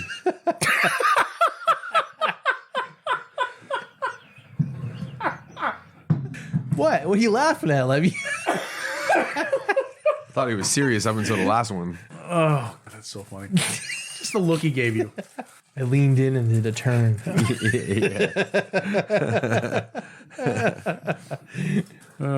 So The Hunt. What do you guys think of that one? The Hunt. You know what? That had a lot of controversy surrounding it Why? last year. Well, it was a political part of it. The aspect. Yeah, people didn't like the fact that it was showing liberal elites kidnapping redneck conservatives and hunting them down and killing them, for sport. I actually thought it was the opposite way around. I thought it was like, what are those fucking movies that fucking Tyler made me watch? The ones where they put the masks on and The Purge. Yeah. I thought it was like a Purge thing. Oh. I thought it was more like there was a bunch of fucking higher richy Republicans who were grabbing a bunch of snowflakes and hunting them down. No, but they actually said it was like liberal elites capturing people. And Yeah. Yeah, if you gave me that situation without telling me which party it was, I would have just automatically assumed it would have been the fucking the right wing nuts. Right. And there's the whole pig was involved. And I didn't get the pig, but what in the trailer. was there? Yeah, okay. Yeah. Yeah. It's I like, don't know. It's like a dangerous game, but They stopped production on the movie because of all the backlash and everything, and they said they weren't going to release it last year. yeah. But now it's coming out, and they said that it's they have changed nothing. It's the same cut as what was going to be released last year. So You know what?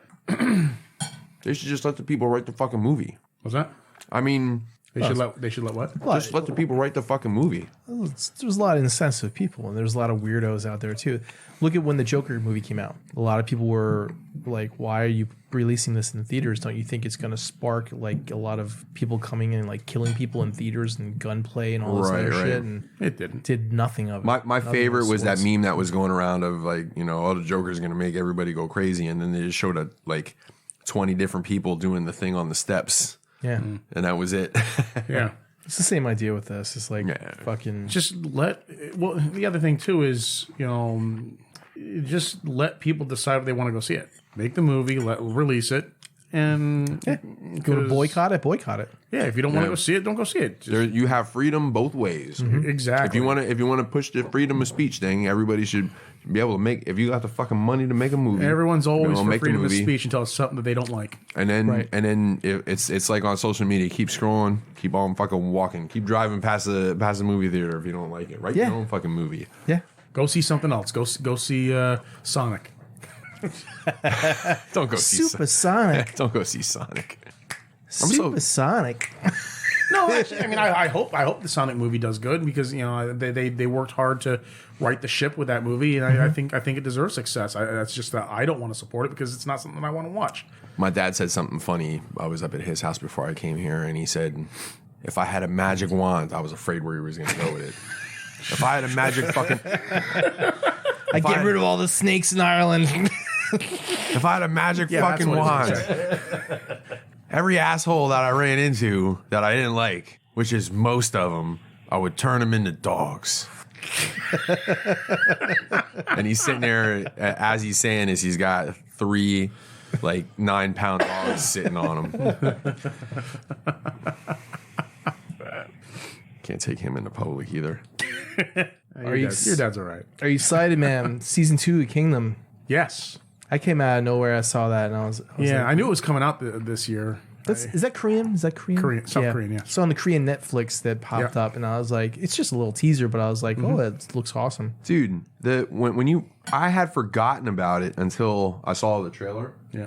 And then even after I started watching the trailer, I had forgotten what I was watching, and then it all made sense. Like, holy shit, this is that Did you watch the first season? one. Yeah, me and Vanessa watched it. Yeah. It was pretty good, man. Yeah, it is good. But before I realized that it was the second season, I was just watching it as its own thing or whatever. And I don't know how they filmed it or what they did, but it looked like a fucking video game. For the first 10 seconds or so, I was fooled into thinking I was watching a video game that, trailer. The trailer? Yeah. I think it's the what's that called? The color what's that not the treatment. What's that called, Mike? When you do the coloring, the color after everything's filmed. Color correction? Not correction. It's you know how you take a palette and then you match all everything to the color palette. It's color something. Oh, I for know. film. I know what that is. But Anyway, I, don't know I what the think name it's is. that. I think that's what made you think of a video game. Yeah. Plus, I think a lot of those shots were all seen separately, and then kind of mix Color together. compositing? Compositing. That's it. Thank you. Is that what it is? Yeah. I don't know. Color compositing. I think the color compositing for that teaser makes it kind of look like a video game. See, I know my terms. You do know your terms. You No, I do. don't. I just came out with that one. That's true. It is compositing. Color compositing. Yeah. No, when you mentioned about putting things together, because I learned enough from the Corridor crew, about compositing. Yeah. I watched them a lot. It's or like a color. It's not correction. It's basically you get like you have your raw print and then you put the color palette on it. Yeah. And you could basically change that print to any color, grade you want. Yeah. Had to let Cherry. So yeah, I can't wait. That's March too, right? March. Yeah, it's in March. Yeah. The Green Knight. What do you guys think of that one? I didn't get that at all. You didn't get it? What do you mean? No, I didn't. The story of the Green Knight. Yeah. You never heard of the story of the Green Knight? No. You don't remember the old movie with Sean Connery? No. I don't either. Really? I mean, I knew what I was watching, but I didn't know it tied into something or. It's the whole Camelot type of thing. Is it? Oh, okay. Really? No. Oh, okay. Maybe you should look that up sometime. Okay.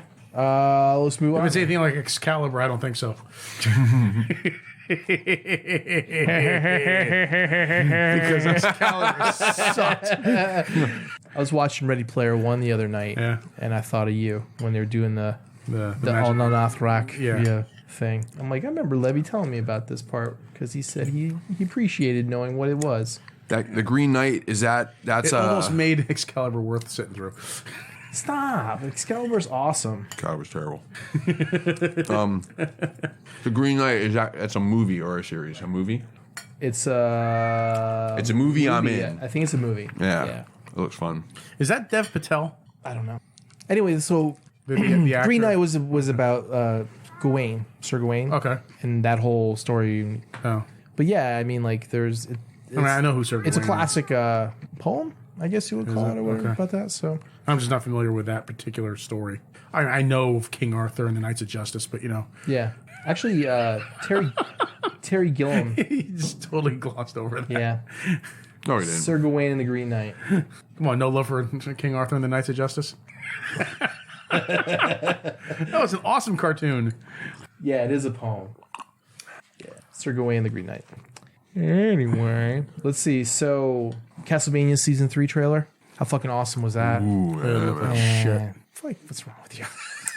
It looks awesome. Can't wait. I lost count of how many characters and monsters and shit was in that, man. It looks like it's gonna be fun. What is it gonna be? 8 episodes? 10 actually. Huh? It's gonna be longer than the last season. Yeah. I'm kind of upset that what was his name? Grant? Not Firebrand. Grant. No. The Grant Destiny. the vampire that was voiced by Peter Stormare. Something Brand. Yeah. Ice Brand, Firebrand. I can't remember what his name was. Yeah. Godbrand. Kind of disappointed he died because I liked him. I would like to have seen him continue. So. Well, you knew he was gonna get fucking aced. He had that character arc. Yeah, but I would have loved to have seen him just keep going because I thought he was awesome. He was funny. But yeah, Carmella's back. Which Carmella. Like a lot of I people like are Jamie complaining Alexander. about how the progression is through the games. Jamie Murray. And stuff like that. But I don't care. What's that? A lot of people are complaining about the progression of the series and the games. It doesn't trying to follow the line up. games. Yeah. So who the fuck cares? Yeah. It's its own story. Dude, why do It's fine. why are people so fucking intent on hearing a story again Yeah. Well, as is? look at all the fucking G1 or G1 extremists out there, you know? Yeah, see, They want it exactly how it was, and if it's any different at all to anything, then it's fucking shit. I just want everybody that's listening to this to completely understand that we don't like those people either. Like, they drive us nuts. I shouldn't say that we don't like them because maybe they're nice people. Maybe, I guess, I don't know. But as far as that attitude towards Transformers, like, they drive us fucking nuts. Or just that attitude towards anything where it's like, oh, it's not perfectly accurate to the original source material. If the voice is not the same, if the character modeling doesn't look exactly It's the not same, the same story. Yeah, Like, do you really want to see the first 3 episodes of the G1 cartoon as a fucking movie? Do you need that? No. Nobody needs that. No. Let it be as it was and do other things like you're doing. Tell a story in between that story somewhere. I mean, I would like to see. I mean, I wouldn't mind seeing a new take, like a modernized new take. take, Yeah. on the G1 story. But no, I don't want to see. It doesn't have to be frame for frame character. Like, I don't want to see, like, if they were to do another live action movie, I don't want to see it as a strict adaptation of the original G1 story. Mm-hmm. You know, But there's people out there that do. I know. They would watch the just shit watch out the of original that. cartoon for that. When I posted about a month ago how I was doing the animation, and I had that still of Ironhide, and I used Will's drawing for his face. And he has a very anime type of like look to him. His eyes are higher who's up. this? And Will Fong. No. What character are you talking about? Ironhide. Oh, okay. When I posted that picture of him, like that still. But his face isn't the fucking goofy fucking looking G1 face, you know? Mm-hmm. Every time I look at him, he doesn't. He has a very fucking lean, slick type of look. And the one person commented, they said that they hope that I changed his eyes and his face because that's what defined the character. I'm like, thanks for your your idea and your opinion. I'll take that in consideration, but. That'd have been better than what I would have did, which is nothing. Not say I would have just. I'm getting pretty good at just not just ignoring people. Not ignoring people? No, ignoring people. Just ignoring people completely. Just ignoring that kind of stuff. Oh. Because like if it's I think you take into consideration creative criticisms, but if or constructive criticism, I should say. But if it's straight opinion. Sometimes like, oh, well, then go do one. Like, this is how I wanted it. The way a character looks or some shit. There's people who are really passionate about some characters. Like some characters really resonate with them, and that's their character that they love, Right. And if any changes to that character, it's usually not favorable to them because they don't like it because it's a change. A lot of people don't like change, period. But yeah, you're right, man. If you get a constructive criticism about something, like someone says, well, the proportions are a little different, or hey, maybe that that walk animation or that run animation is a little goofy here and there. You should look at that. That's great. Hey, man, thanks. I'll take a look at it. But we say something like it should look exactly the way it was in the cartoon in 1984, and if it doesn't look that way, it's fucking trash. That's not constructive criticism. This is an opinion. That's just complaining. This is being an ass. So, anyway, Castlevania, man. So a lot of people were bitching and moaning how they should have switched over to the next Belmont. I guess that's fucking the chick and his kid, I think, right? And then I know when they rebooted it, I know Alucard was actually a Belmont, right? Or Belmont turned into Alucard. That's how it worked. Yeah, and one of the other games after that, they kind of amalgamated the characters. Well, no, Belmont became Dracula. Is that how it was? In Lords of Shadow. Which Belmont? I don't remember. Oh, okay. It was a complete reboot of the original of the series. So wait, Belmont became Dracula, and then Alucard was the good guy.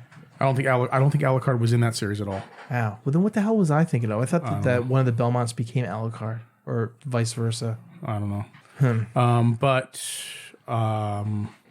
the next Belmont after Trevor should be Simon.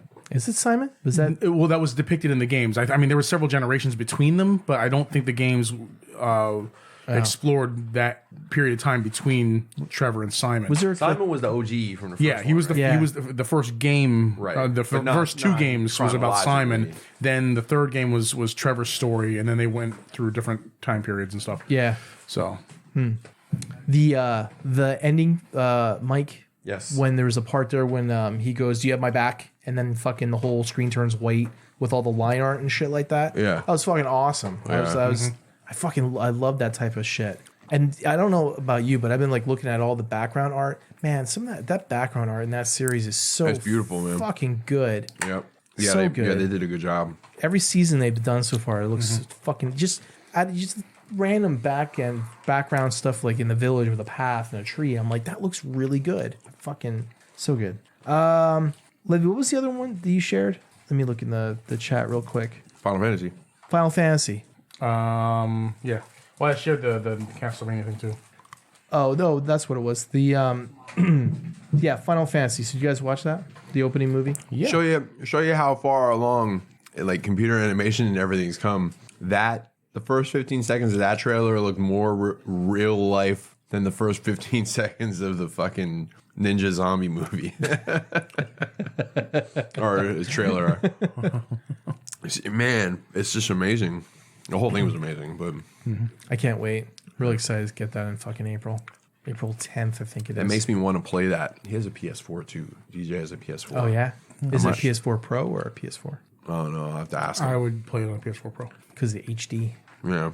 And better performance. It looks awesome though. I can't wait. Well, beggars can't be choosers. I ain't going out and get one to play it, but if he has one already, I get it. I could be talking to. Last show we had talked about how when the trailer came out and they showed Red 13, and people thought that Matthew Mercer did the voice, and he confirmed that he did not. It's not him. Yeah, So I saw that. just to kind of give an update to that. And did you guys watch the season 3 trailer of Cyberverse Bumblebee? You know what? I might have to go back and watch 1 and 2. Did you watch them? I watched 1. I have 2, but I haven't watched it yet. I watched a couple episodes of 2, but I haven't watched the season. I'm gonna have to go watch that. Like, it looks fun. It is. It is a fun. It's real fun. I mean, let's be honest for a minute. Like, our cartoon was goofy. It had all the, it was for kids. Yep. We were kids. Yep. And it was goofy and had all kinds of animation errors and all that crap. Cyberverse shit is definitely G1 based, but it's probably well done. Like, it's probably well done, right? Compared to... So you're going to have to look past 3 things. Okay. The first thing you're going to have to look past is that Windblade is a major character. Yeah, she's annoying, but... Right, she's annoying, but she's like one of the main characters. The second thing you have to look past is... In the first majority of the first season, Bumblebee has that fucking stupid radio signal thing, but he loses it. Right. But there's a part, it's like a half and half thing where he's like normally out there, he's like doing he like lost his memory, so he's communicating through the radio and shit like that. But one thing that's good about it is that the voice actor that does it is all his voice, so it's not like random radio shit. It's him just doing like parodies of commercials. Right. So it's okay. But there's parts of it where they like plug into his head and go through his memories, and he's talking normally. So it's not that annoying, but it does get annoying. So that's you got to look past those. And those 3, things. 3 is you have to look past that. It's not Peter Cullen and fucking but you know what though? Optimus Prime and Megatron. The guy that does Optimus Prime, he sounded pretty decent, and he sounded like a young Pete almost, like a young Optimus, I guess. He grew into the role. In the beginning, he wasn't that great. Yeah. But once he got to like later in the season and stuff, his voice acting got better. Yeah, it looks like it's surprisingly, like, even all the designs and shit like that are surprisingly, well, close enough for me to be like, hey, this is kind of cool. Then they mix in like a bunch of like other characters, right? New characters. Yeah. Need some of that shit. Did I see Whirl? Yeah, I think that's was fucking Whirl. wild, man. Yeah. I don't know if he was in season 2 or not, but yeah, I caught that. And that one character, I hope he's a dickhead. Like, I do. I hope he's a dickhead. The one character that was in that trailer is he's a new character. Thunder Howl. Sounds awfully Liefeldish, doesn't it? Thunder Howl. Let me hold. Does he have feet? It's a fucking wolf with no feet. Yeah, he has feet. I had to check. Let's see. Like only Rob Liefeld wouldn't be able to fucking do feet in a 3D program. Hammerbite, Thunder Howl, Liefeld, Wild Wheel, and Meteor Fire. Those are all fucking Liefeld names. That sounds like Transformers X-Force. Is he an executive producer on this or something? They were, every last one of them. We'll forgive the names. But yeah, that's definitely Whirl, I think. Sure as shit looks like him. Got that shockwave face. Next to the dot face. Thunder Howl. Thunder Howl. Come on, man. I thought it was a Beast Wars character. I thought it was like a Ravage or something like that. But yeah, it's Thunder Howl. The when you hear all them dopey ass names, especially now that they feel like they've run out of names, you are reminded of at how ingenious all the original character names really were, even though they were simple. Prowl, Jazz, Blue Streak, Optimus that's probably Prime. why we're getting names like this, because all the good ones are taken. Yeah, but they're not. They try too hard. Like it's like, oh my god, this guy got to be a badass. Let's give him a badass. And I'm putting air quotes on that. Yeah, sure. Okay. Yeah. Well, Hammerbite was around before. Before what? Before the season? I don't mean just the season. I mean, Hammerbite it's been a trending. Hammer Strike was a Beast Wars character. Yeah. Or Beast Machines or whatever. I think Tyler said that he's like a fusion of two characters. Maybe he's a Fusor. I don't know. But in the second season they had Cheetor. So I thought I saw They were talking about Bumblebee in this trailer, but then there was a one that was watching. It was a shot from behind him, and he was watching the screen. And Yeah, it looked Cheetor. like it was Cheetor. That was he popped up in the second season when it came out. So you haven't seen the second season. I'm kind of Just curious. parts of it. I'm kind of curious as to how they're putting all these different characters from together. He's like guarding something. I forget what But MacGuffin he's guarding. Is he more like a Cheetor. robot cheetah, or is he like a yeah? No, he looks like he looks like he belongs in the G1, like in Predaking, like that kind of animal beast form, or no, more Earth animal-y. Yeah. You have to watch look at it. it. You have to see, get your own opinion. It looks worth watching. How many episodes is each season? I forget the first season. I think the first season was 10 or 15 or something like that. What, like 20-minute episodes? Yeah, no, I mean the 10. Oh, it's Yeah, like I think they're fucking 10-minute episodes. it's like fucking But combined. they're good. Wars. I mean, Yeah. they're not that annoying. So you can burn through them real quick. You can watch 3 of them in a half hour and be happy with it. Like I said, I like the first, and they kind of did different takes on things like Grimlock. When he's in dinosaur mode, he's fucking like me Grimlock, But when he's a robot, he talks very psychological like this. It says, "Oh well." Does he sound like Picard? Yeah. They should just go. They should just go crazy extreme with him, man. He's like, super. The algorithm of the conundrum is cross between the dimension and so and so. So It's kind of a funny aspect. Like that's. I don't know. It is. It's funny. But yeah, no, it's definitely G1 based, but there's a lot of different stuff in it, and it's cool. It's a lot of different storylines in it that are kind of interesting. So, let's see, and I think that was it for the trailers, right? I believe so. Right? I believe so. I think so as well. So on to the news. Did you hear that Joker star Joaquin Phoenix won the Academy Award for Best Actor?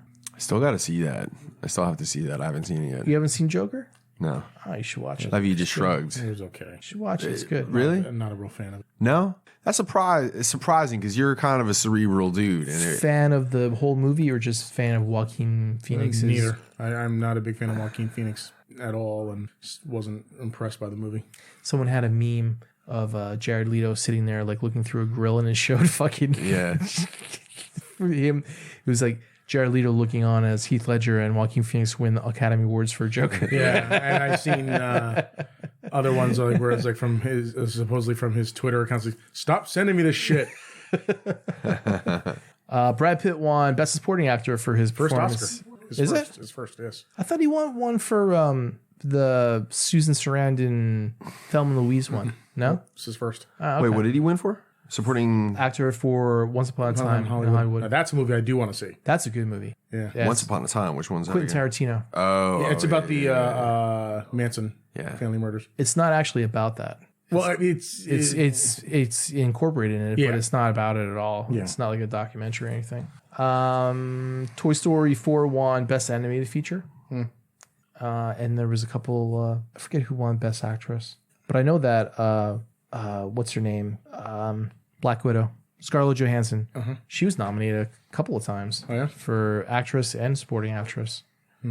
Let's see. This one's for you, Mike. The Mandalorian's Baby Yoda is already Funko's best-selling pop of all time. I can't wait for like. April has one. Does she? I can't wait for a year down the I line. think so. I'll just pre-order for now. I'm pretty sure she has one. I know she's got other characters. What are you saying, Mike? I can't wait till like a year down the line when people are looking at their Baby Yoda's gone. What the fuck? Like, Not gonna happen. It's like the do not buy section. Baby Yoda is the fucking Chuck Norris of. Are you trying to say they're going to bury all the Baby Yodas next to the ET fucking Atari 2600 cartridges in the desert? I just, he's so annoying, man. I just don't get it. Is it just annoying because of people's reactions to it, or because you just? I think it's annoying because I think I get annoyed by anything that gets.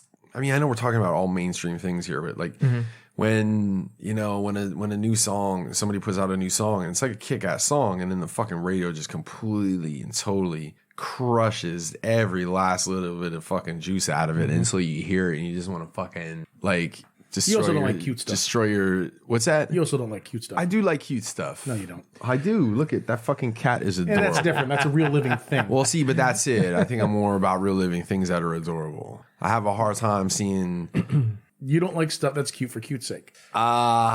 Yeah, and you know what? I'm not. It's not that I'm not a meathead, really. I just don't do cute. You know. I was talking to Sean, I don't and know. he said to me, he goes, I said, "Oh, did you watch The Mandalorian?" Like I told you. He's like, "Yeah." He's like, that's the show that's saving Disney Plus right now?" And I'm like, "Yeah." I said, "Baby Yoda and everything." He's like, "Yeah, I don't like Baby Yoda at all." I'm like, "It must be a Philly Eagles thing." I guess. Who said that? Sean.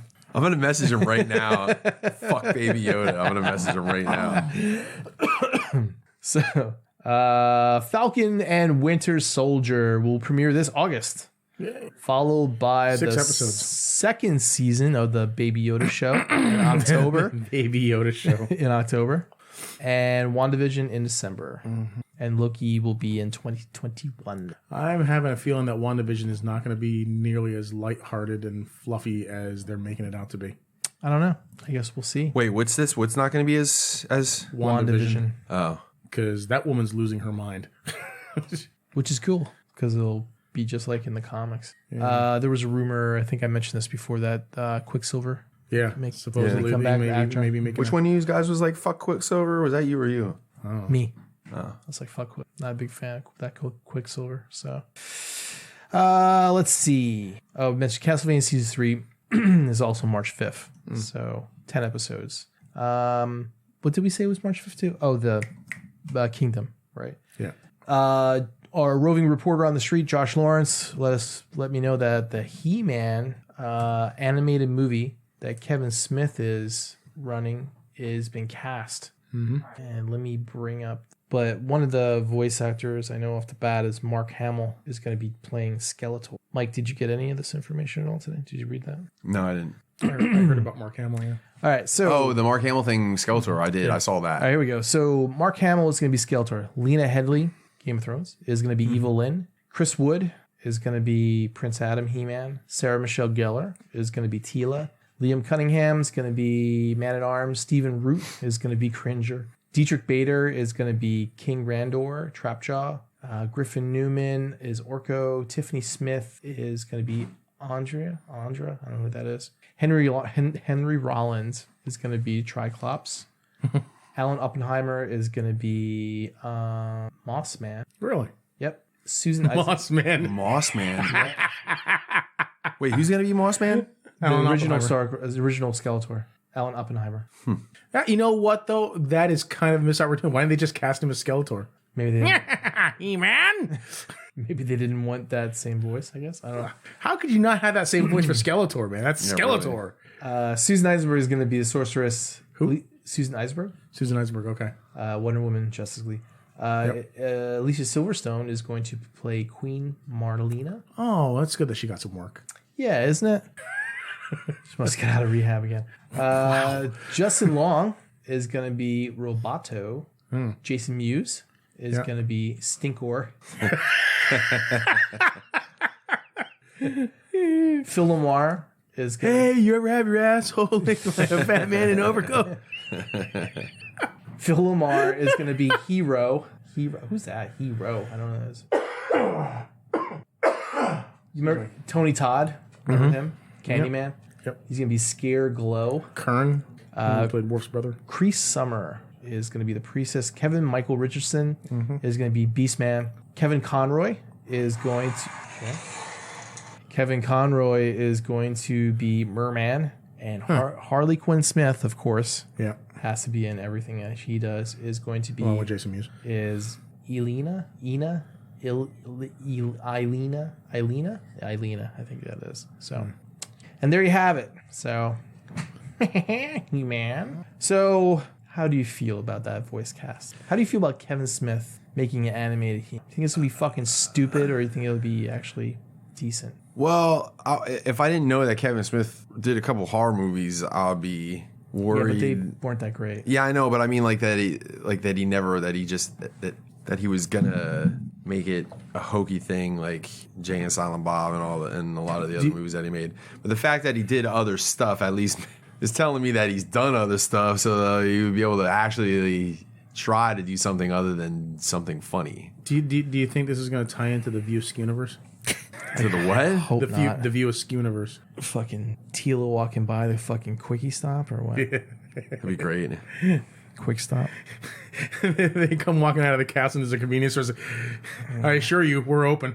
They walk in. I'm not even supposed to be here today. So stupid. That's funny. I know he does have some experience with animation work, though. He did do a Clerks animated series, so there is that. But I don't know. Kevin Smith is his own thing. He's trying to do some mainstream movies, and they kind of sucked, and other ones were okay. So, but I guess we'll find out. At least he has a decent voice cast. And that's the news. You know what, though? I wonder how Alan Oppenheimer feels where he was Skeletor and he's been downgraded to Mossman. Fucking Mossman. Maybe needed some work. We were making fun of that picture that you posted of Josh Lawrence and, who was that? Hitler? No, the one where he looked like Mossman. Toxic Avenger. Yeah, the Toxic Avenger. Oh yeah, what'd you guys think of the Levy Mike crossover that turned into Jim Smith? It look as soon as I saw the picture, I was a little weirded out. I'm like, if there ain't 20 comments under here saying Jim Smith, that this looks like Jim Smith, I'll be awfully surprised. And as soon as I clicked on it, I saw they did not disappoint at all. And then Jim Smith posted a picture that himself that looked fucking exactly like it. Yeah. Hello there. I was a little weirded out. That was literally an artificial intelligence took those two pictures, and that's what popped out. So you can see your face is in there. Your goofy you can see parts of it, smile and the hat. You know? Although I think some of it was like, you picked a picture of me that was I was making like a wacko face. Like I don't know if it would have still. But you take Levy's goatee and. But it just gave him roguish good looks and throw it in with your goofiness, and that's what you get. You get Jim Smith. Huh? What roguish good looks? Yeah, fuck you. Quit blowing smoke up my ass.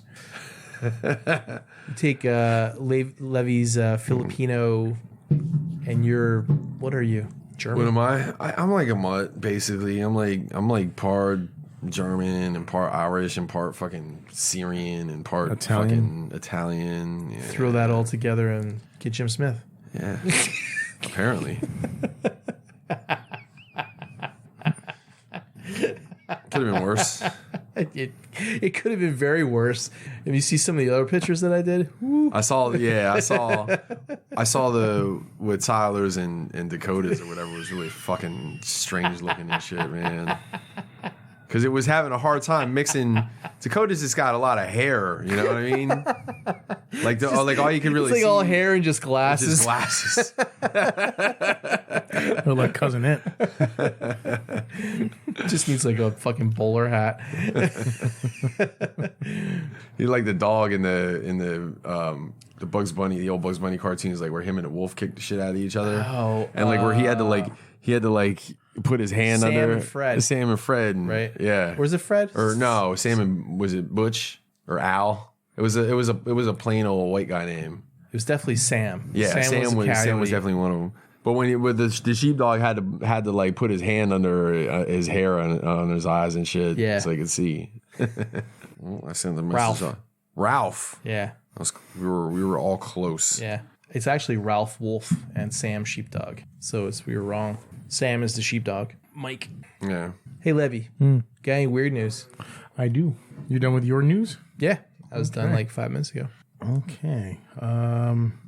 This first one comes from Yahoo News news.yahoo.com. I don't know if you heard about this, but a DA says couple accused of drugging and raping up to 1,000 women did no such thing. The ex-DA made it all up. So in California, a district attorney decided he wanted to, from what I understand, he wanted to build a case against these people. So, well, let's start from the beginning. This doctor and his girlfriend were accused of sexually assaulting apparently up to 1,000 women. They drugged him and his girlfriend, and they had drugged and sexually assaulted up to 1,000 women. That's what they were accused of. He was actually a guy that appeared on a TV show called The Online Dating Rituals of the American Male. But they said that they were swingers and that all the sexual activity was all consensual. but like I guess they had like videos and everything like that, and so they confiscated all that and all this other evidence from their home and everything, and like they were ostracized and their reputations were ruined. So then this DA then didn't run for re-election, I guess, or he lost, and then so the new DA came in and looked at the case, and he's claiming now that the previous DA made this all up and just trumped these charges up against him, and just completely apparently ruined these two people. So this happened. I think I read about this last week. So there may have been updates to this story, but I haven't kept up with that. But just thought that was really shitty. If that's true, They should throw the book at that motherfucker, man. If they find out that it's true, yeah. Because that sucks, dude. Yeah. What? So how long? So what? So some people got put away because of that, right? For a while? No. They dropped all the charges. They hadn't gone to trial yet. Well, still, man, they were trying to They fuck dropped all the somebody. charges against them.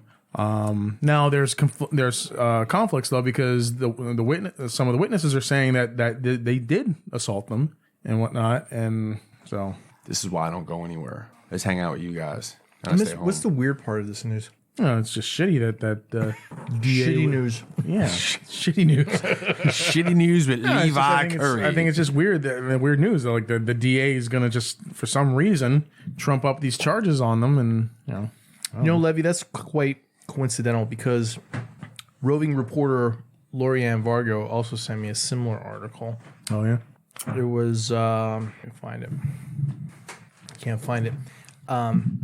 But there was a black guy that was going to file charges about how he was being harassed, and he confided in his... Jesse Smollett.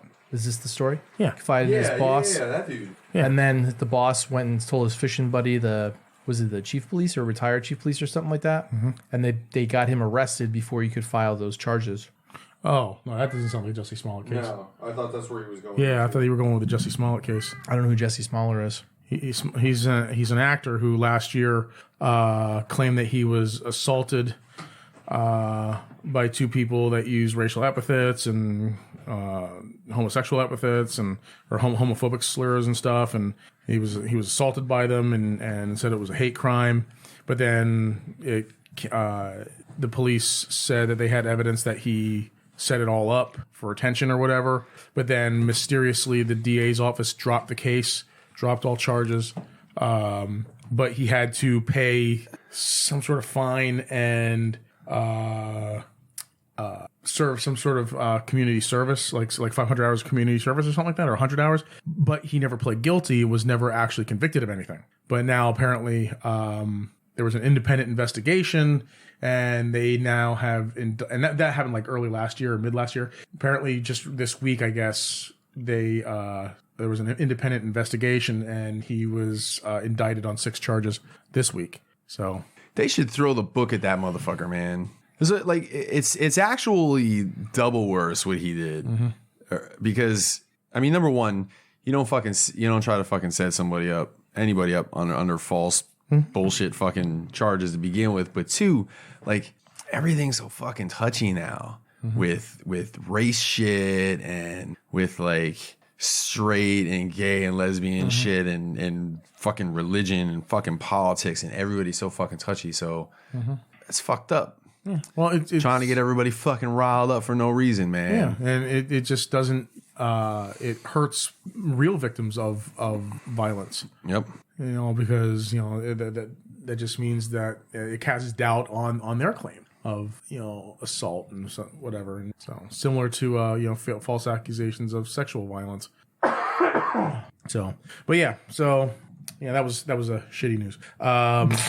So my next one, I call it "Perhaps Today is a Good Day to Die."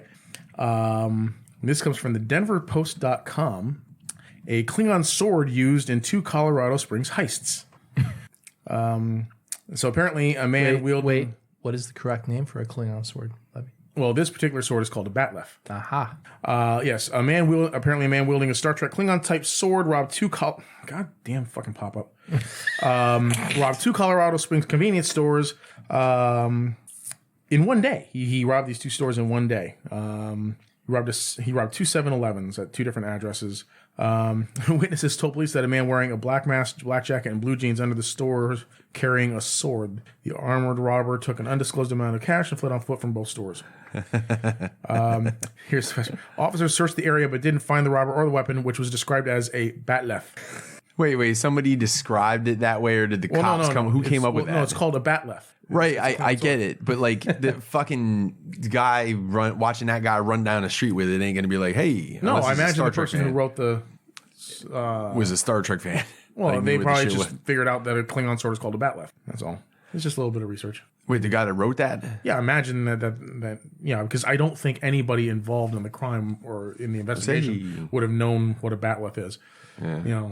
And it's entirely possible that maybe they saw it in the surveillance footage, and they were like, "Hey, that's a batleth sword." The nugget in that story is that, which really, in all honesty, I'm sorry to interrupt you, but batleth sword is a terrible weapon.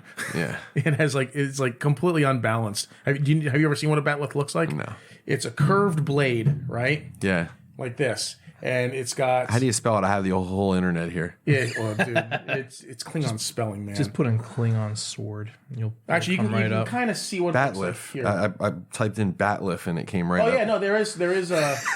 I don't know if I don't know how to spell okay. How do you spell Batleth? There is security footage. It looks like some shit that like the Predator would use. Yeah, but it's a terrible sword because it is a terrible weapon because it's totally impractical.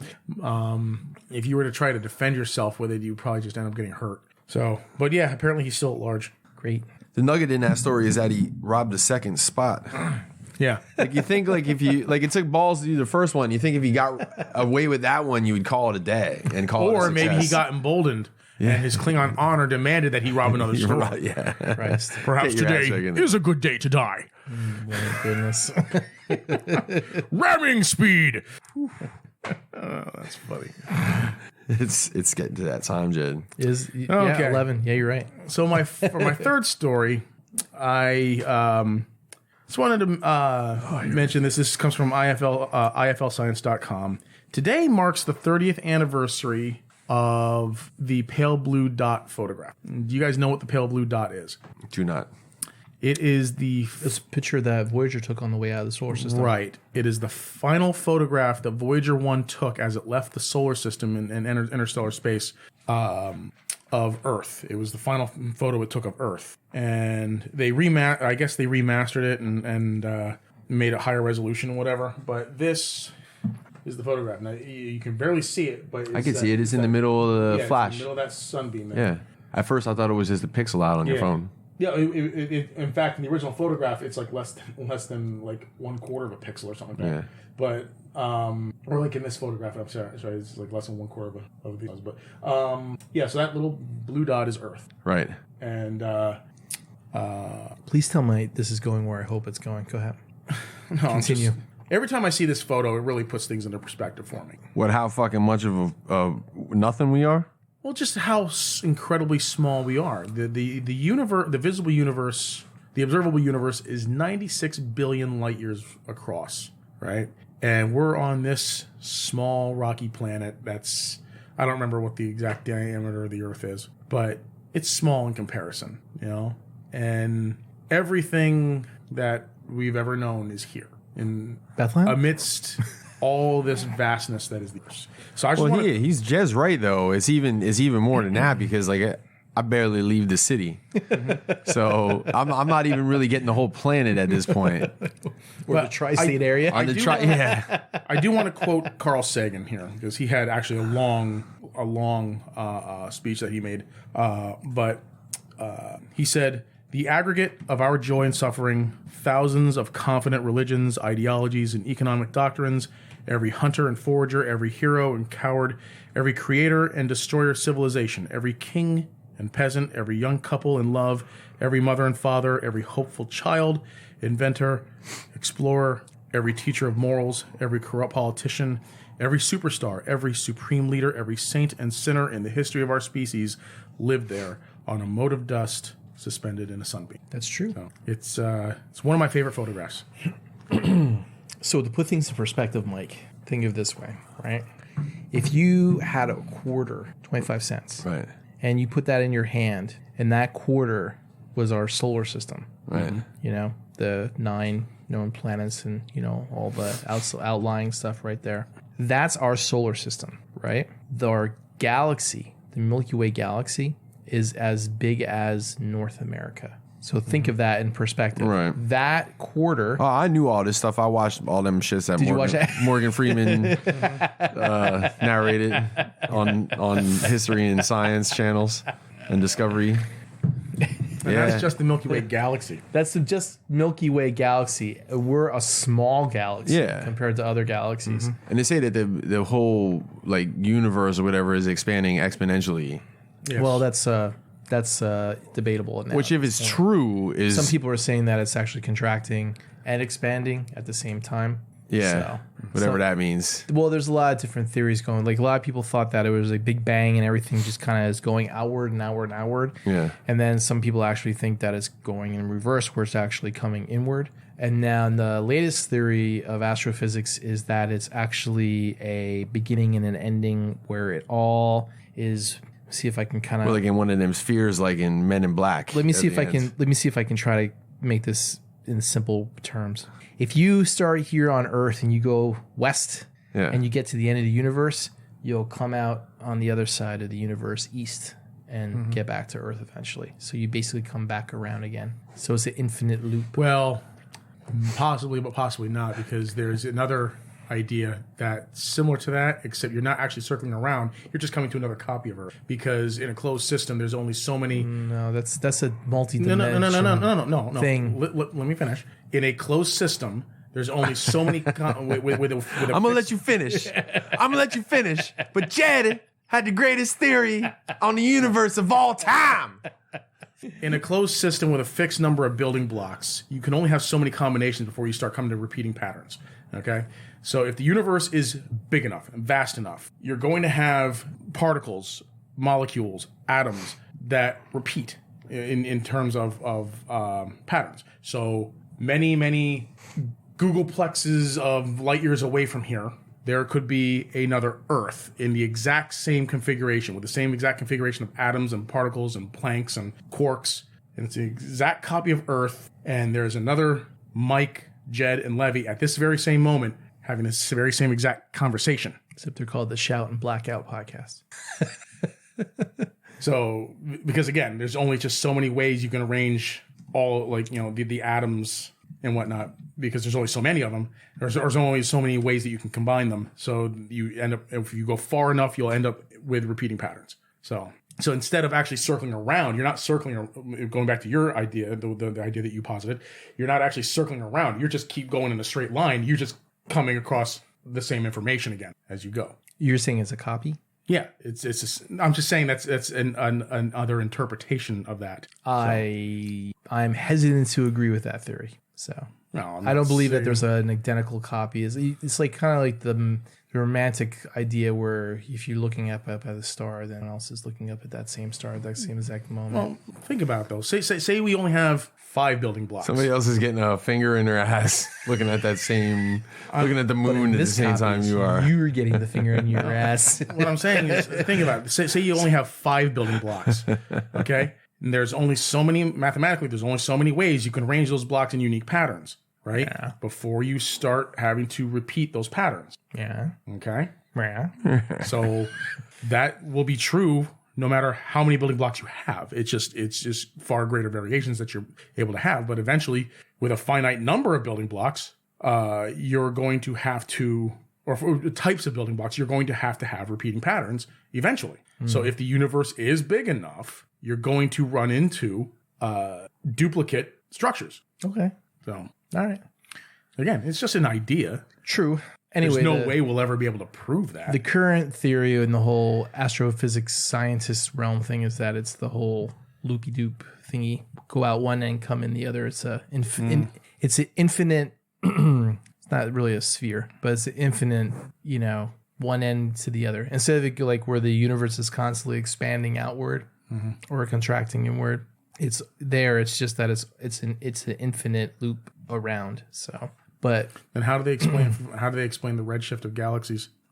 Pardon? How do they explain the redshift of galaxies? I don't know. This is it's a theory. Because they were saying, well, I mean, you have to remember, like, the whole theory thing is, like, it's always... Scientists are always happy to have their theories debunked because that means that there's more information that's been exposed to their previous one. So that, or we would all be following, like, Newton's, laws type of shit. But, with the whole discovery of dark matter and how it interacts. Well, dark matter hasn't been discovered. It's still just a theory. It's theoretical. We don't have... Let's move on. Do you have any more weird news? Because that's it. I don't want to turn this into a whole astrophysics debate where I start saying that you're wrong. Oh, okay. I can tell you right now, we have not discovered dark. Anyway, with the theory of dark matter being there, well, did you know? Like, here, Mike.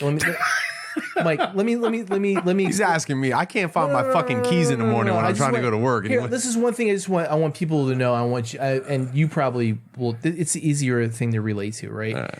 But if you look at the asteroid belt. Right? When you think of the asteroid belt, do you think of fucking Empire Strikes Back and you're flying through and there's fucking asteroids colliding against each other and shit like that? Well, that's what you would think. Yeah. Because that's what you've seen. But the reality is that the asteroids are no closer to each other than like, you need a fucking telescope to see one from the other. They're so you're not hiding behind one. Yeah. Yeah, they're not that close where they're actually going to hit together and stuff like that. So a lot of people think that's how it is because in textbooks and everything, there's all these fucking scattered, asteroids around, but they're not. They're actually not drawing a scale. Yeah, well, it's like Saturn's rings, man. Ain't really rings, like how we would think it was a giant fucking ring around the planet. Yeah.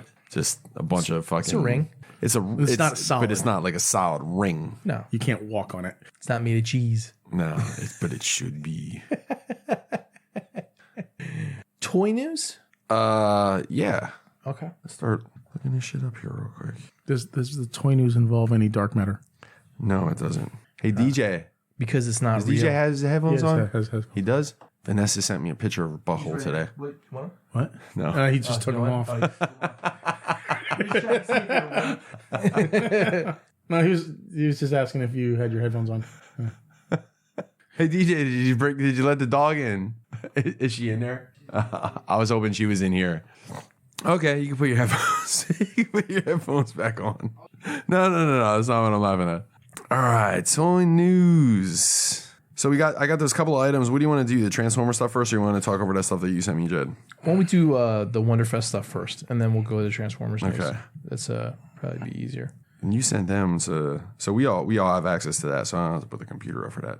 So let's start out with these. So the Fist of the North Star. Yeah. By the way, who the fuck is Thouser? He's just like a henchman type that was in that group? Because I remember all these other guys. What we're looking at right now is the what was the name brand again? Medicos. Fist of the North Star figures and Medicos or Medicom? Medicos or Medico 5. Is that a 5 at the end or an S? That's an S. Medicos Entertainment. Oh, okay. Medicos Entertainment Company. I was going to say Medicom is Figma. So we have what I'm looking at right now is a prototype of Jaggy, Ray, whoever the fuck Thouser is, and then you have a couple of either finished ones or color test shots of Kenshiro and Rao. Wasn't Thouser Kenshiro? Is it the same one? No, it's not. No, it's a different guy. He looks like I think I gotta look that up, man. I don't remember that character, man. Here, I'm looking it up now. Oh, all right. Well, while you're looking it up, Levy, you got a chance to look at them? Yeah, I looked at them. Yeah. They look interesting. Yeah, you're not as big of a Fist of the North Star. Oh no, I love fan Fist of the North Star. Right? I'm just not sure if I want to delve into another franchise. Probably going to be a small cast, I would imagine. Smaller. Thouser, also sometimes known as Thouther or Souther, is one of the major villains who defeats and immobilizes Kenshiro, dubbing himself the Holy Emperor. He desires to prove his unparalleled might and someday face Rao. Due to having been born with opposites, he doesn't fear the dangers of pressure points being used against him from the Hotoku Shinken's techniques. So there you go. Yeah, he just doesn't. He doesn't look. So he's probably. Well, here's a better. He must have been. I'm looking at like pictures of him from the cartoon. Yeah, he must have been from the like the series or some shit, because he definitely wasn't in the movie. Or it's from a manga maybe. Yeah, because I remember like Shin Shin, Jaggy, Rao, of course, Ray. So the main three that they showed was Rao, Kenshiro, and Jackie, right? I love them, dude. I think these look really fucking good. And Medicom is the parent company of Figma. That's what I thought. Yeah. Yeah. And looking at those figures, right? What parts and aesthetics does it look familiar to you? It looks like Amazing Yamaguchi Rebel Tech. Is that what it looks like? To me. It looked familiar, and I couldn't tell if it was Storm that it was ringing a bell with, or if it was that. Definitely wasn't like Figma.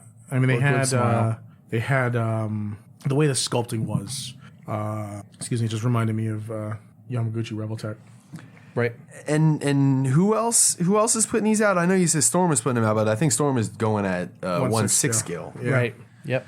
But was there somebody else that was trying to do this? Yes, this last Wonderfest, I showed you prototypes of this, but now there's they actually have the. But I mean, they show Jackie now, and they have the colored finished product. But no other company. No other company's doing 1/12 scale of the man. No. I'll tell you what, these look good, and it's like Fist of the North Star, Akira, and Vampire Hunter D were actually, if I remember correctly, were the first 3 Japanese animations that I've ever seen. If you don't count Voltron, or other shit derived from like that. But I'm talking in the heyday of anime, when that shit was really coming on. Do you know what it reminds me? It reminds me of Play Arts Kai, actually.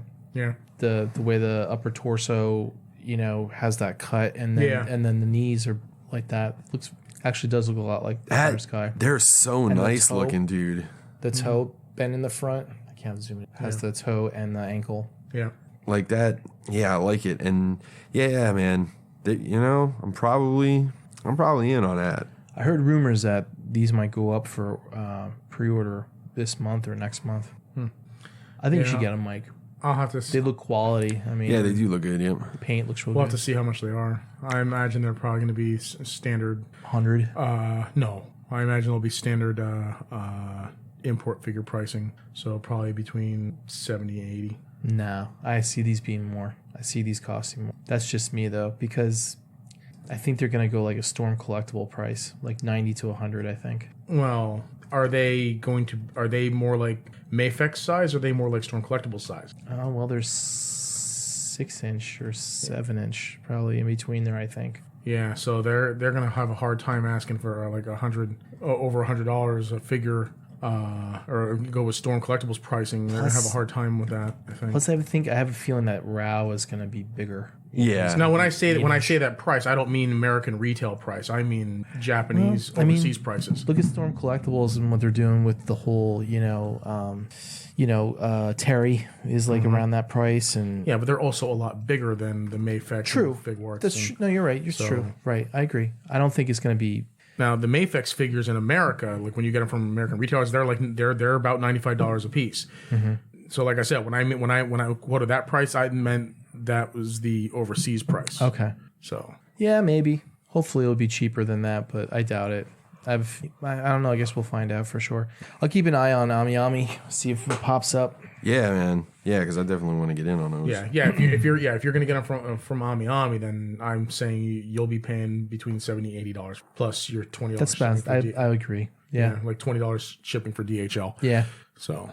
Well, something like that. I don't know. I would probably if we're all getting stuff from there. Why don't we all? Jesus Christ! I've been saying that for 3 years now. Yeah. Why don't we all go? I mean, I never Levy have. doesn't want to do that. We don't if the worst thing that can happen. My concern with that is if someone backs out, then you can't cancel pre-orders with Ami Ami, or they will shut down your account. Yeah. So that's one of the reasons why I don't want to do that with Ami Ami, is because if someone backs out, then I'm ass out. Yeah, but we're talking just the three of us. Us three wouldn't do something like that. Well, you never know. Shit happens, I do it on purpose, just to fuck Life happens where he's like, yeah, you know what? I got this major emergency bill that's got to come out. I can't fucking buy these figures. And I'm not saying that that's gonna happen. It's Jed, I trust you. Do you? If I ever want to buy something like that and you buy something, we'll get it together and save on shipment. I've been doing that with Brother Kyle. Yeah. I've been with Final Fantasy stuff. I've been asking him if he wants one, and I've been ordering it with it. So, which makes sense because why pay the extra $20 fucking shipping for nothing? So let's move on. Speaking of Meiji Yamaguchi, do you want to talk about the Cable and Magneto? Yeah, man. You're gonna get those, right, Levy? Yeah, well, the Magneto's not Rebel Tech. Well, the next ones that is come. he? No, that's Mayfex. Oh, is it Mayfex? Oh, yeah. The next ones that are coming up on mine, at least in order, are. Oh, sorry. Oh no, wait a second. That's because I was going the wrong way. Yeah. Yeah, the Cable is Rebel Tech, and that looks really good. Look at that Magneto. Magneto all rock star looking and shit. Look at him. That's that's Age of Apocalypse. Man, that's a pretty good looking figure, isn't it? Like the whole, like the cape looks awesome. Yeah. Yeah, no, I'm totally in for that. Yeah. The thing is, though, I'm like, Is that why you said you might have a Magneto for me? no. Oh. No, because I already have the Rebel Tech Magneto with the soft goods cape, and he's my Magneto that I'm going to be put on display. I had the Marvel Legends Magneto because I got the Family Matters 3-pack. Did the Amazing Yamaguchi do a Magneto? Yeah. Yeah. Yeah, that's what I just had. That's what I just said. You just okay. But I replaced that awful plastic cape with a Right. I remember with a that. CJSM cape, which was pricey, but it is fantastic. So Shout out to C. Jessen because I couldn't do the sewing thing like he does. So, but yeah, that Mayfex Age of Apocalypse Magneto looks great. My only thing is I'm questioning the wisdom of branching out into a whole different line of X-Men, because now if you're doing AOA Magneto, that means, are they going to do more Age of Apocalypse characters? Are they going to do another Wolverine? Are they going to do another Cyclops, characters that they've already done mainline releases for? Does that mean I got to now get like all the AOA figures now too? All I know is all those fucking characters are gonna have the 90s fucking long hair do. Yeah. Fucking Cyclops is gonna have the big fucking wing whoosh, and the fucking hair coming out. Yeah. So I mean, I would like for them to have just stuck with the Jim Lee era X-Men that they were doing with Cyclops and Wolverine. But we'll see. We'll see what happens. But no, I'm definitely in for that AOA Magneto, because that version of Magneto is probably one of my favorite looks from Magneto. It doesn't look too different from the mainline one. It's just like that he had long hair with the long the braids ponytails coming down out of his helmet, and then Long ponytail the red cape Magneto. instead of the purple cape. Right. So wasn't there a rumor or wasn't there something showing that Marvel Legends was doing? Age of Apocalypse? they definitely are. They already showed off. Did they? Showed them off. They just haven't shown off what the BAF is yet. Maybe that's why they're doing Age of Apocalypse, because Hasbro's doing it. Yeah, they're actually doing a Dark Beast for that in the first AOA wave. So the rumor is that the BAF for that is going to be Sabretooth, because Wild Child's in the wave. So I'm gonna go out on a limb and I'm gonna tell everybody that I did not like Age of Apocalypse. yeah, you said. Why is that? Not a fan of it. Just I read some of it and the story and the art, and just not into it. What You're not, Age of Apocalypse. not a fan of Joe Madureira? I just didn't like any of it. Sorry. You don't like his artwork? Yeah, wasn't a fan. You don't have to apologize. I'm not apologizing. I'm just saying just I'm not did. a fan. Sorry to say. Yeah. I know it's an unpopular opinion. That's why. Oh. Everyone loves Age of Apocalypse, but I do not. I like alternate reality stories. I do too, but I didn't like Gives this them an one. opportunity to do things that they wouldn't do in the main line. Yeah, just Like make Colossus just a psychotic freaking madman at the end, yeah. I just didn't. completely trampling his wife. I don't know. Maybe it's the art. That might be it.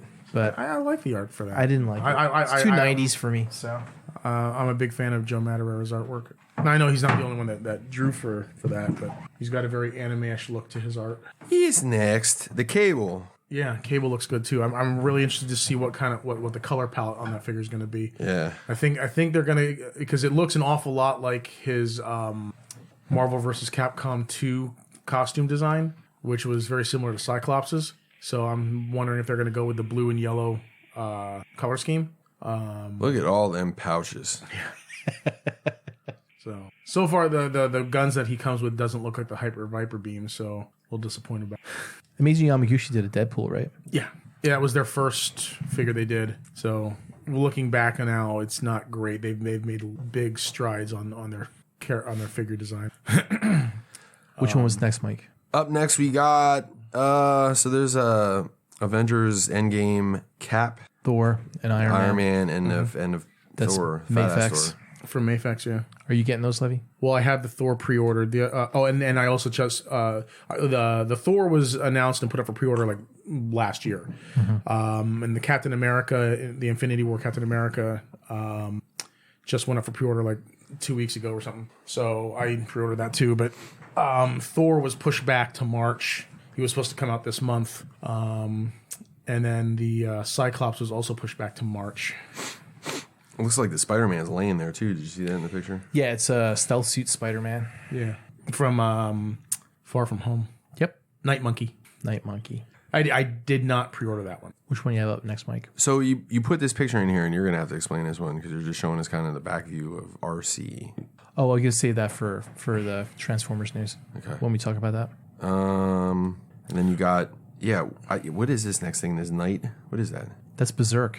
Oh, That's shit. Guts. Get the fuck out of here. That's it is. 3-0 is doing. You know what? I'm so like in superhero mode that when I first saw it, like you know how they did like Star Wars as samurai characters and shit. Yeah. That looked like a Batman a little bit at first, and I thought it was a. Oh, speaking of Batman, was it Flames Toys is doing the Knight. Arkham Knight. What did you say? What did you say when I posted that picture? Oh, it's a $400 Arkham Knight. Yeah. It's basically. But yeah, that's a 3-0 is doing a 1/6 scale Guts with his armor. Huh. That's 3A is 3-0 is what 3A was. Yeah. So that's they did the Prime and everything. So I actually think I might actually buy that depending on how much it costs. It's a 1/6 scale, so it's going to be 12 inches. Fucking armor, fucking giant ass sword and shit like that. Yeah, man, it looks fucking cool, man. I'll come over and look at yours. It's probably gonna be like Mayfax $300. also showed off a new Batman figure, which is essentially the same body mold as their Hush Batman, except it's black and gray instead of the blue, the dark blue and gray. And the bat symbol I think is a bit different. So I don't think I'm gonna get that one. I mean, I do like the colors on it, like the black and gray, but I also do like the blue Batman. But it does make me hope that they will do a Hush, because with all the Hush figures that they're making, I'm hoping that they do a Hush Huntress. So Guess we'll find out. because no one has ever really done a really great figure for Huntress yet. So Cool. But to anybody that collects the Kotobukiya Bishujo statues, they put up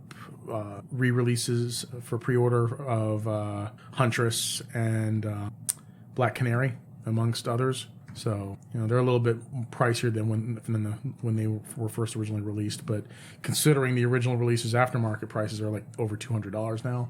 Yeah, I'm not complaining. Yeah. So I pre-ordered the Huntress one. So. Up next, you have this is some Excuse me. old school looking Harley Quinn. Sorry.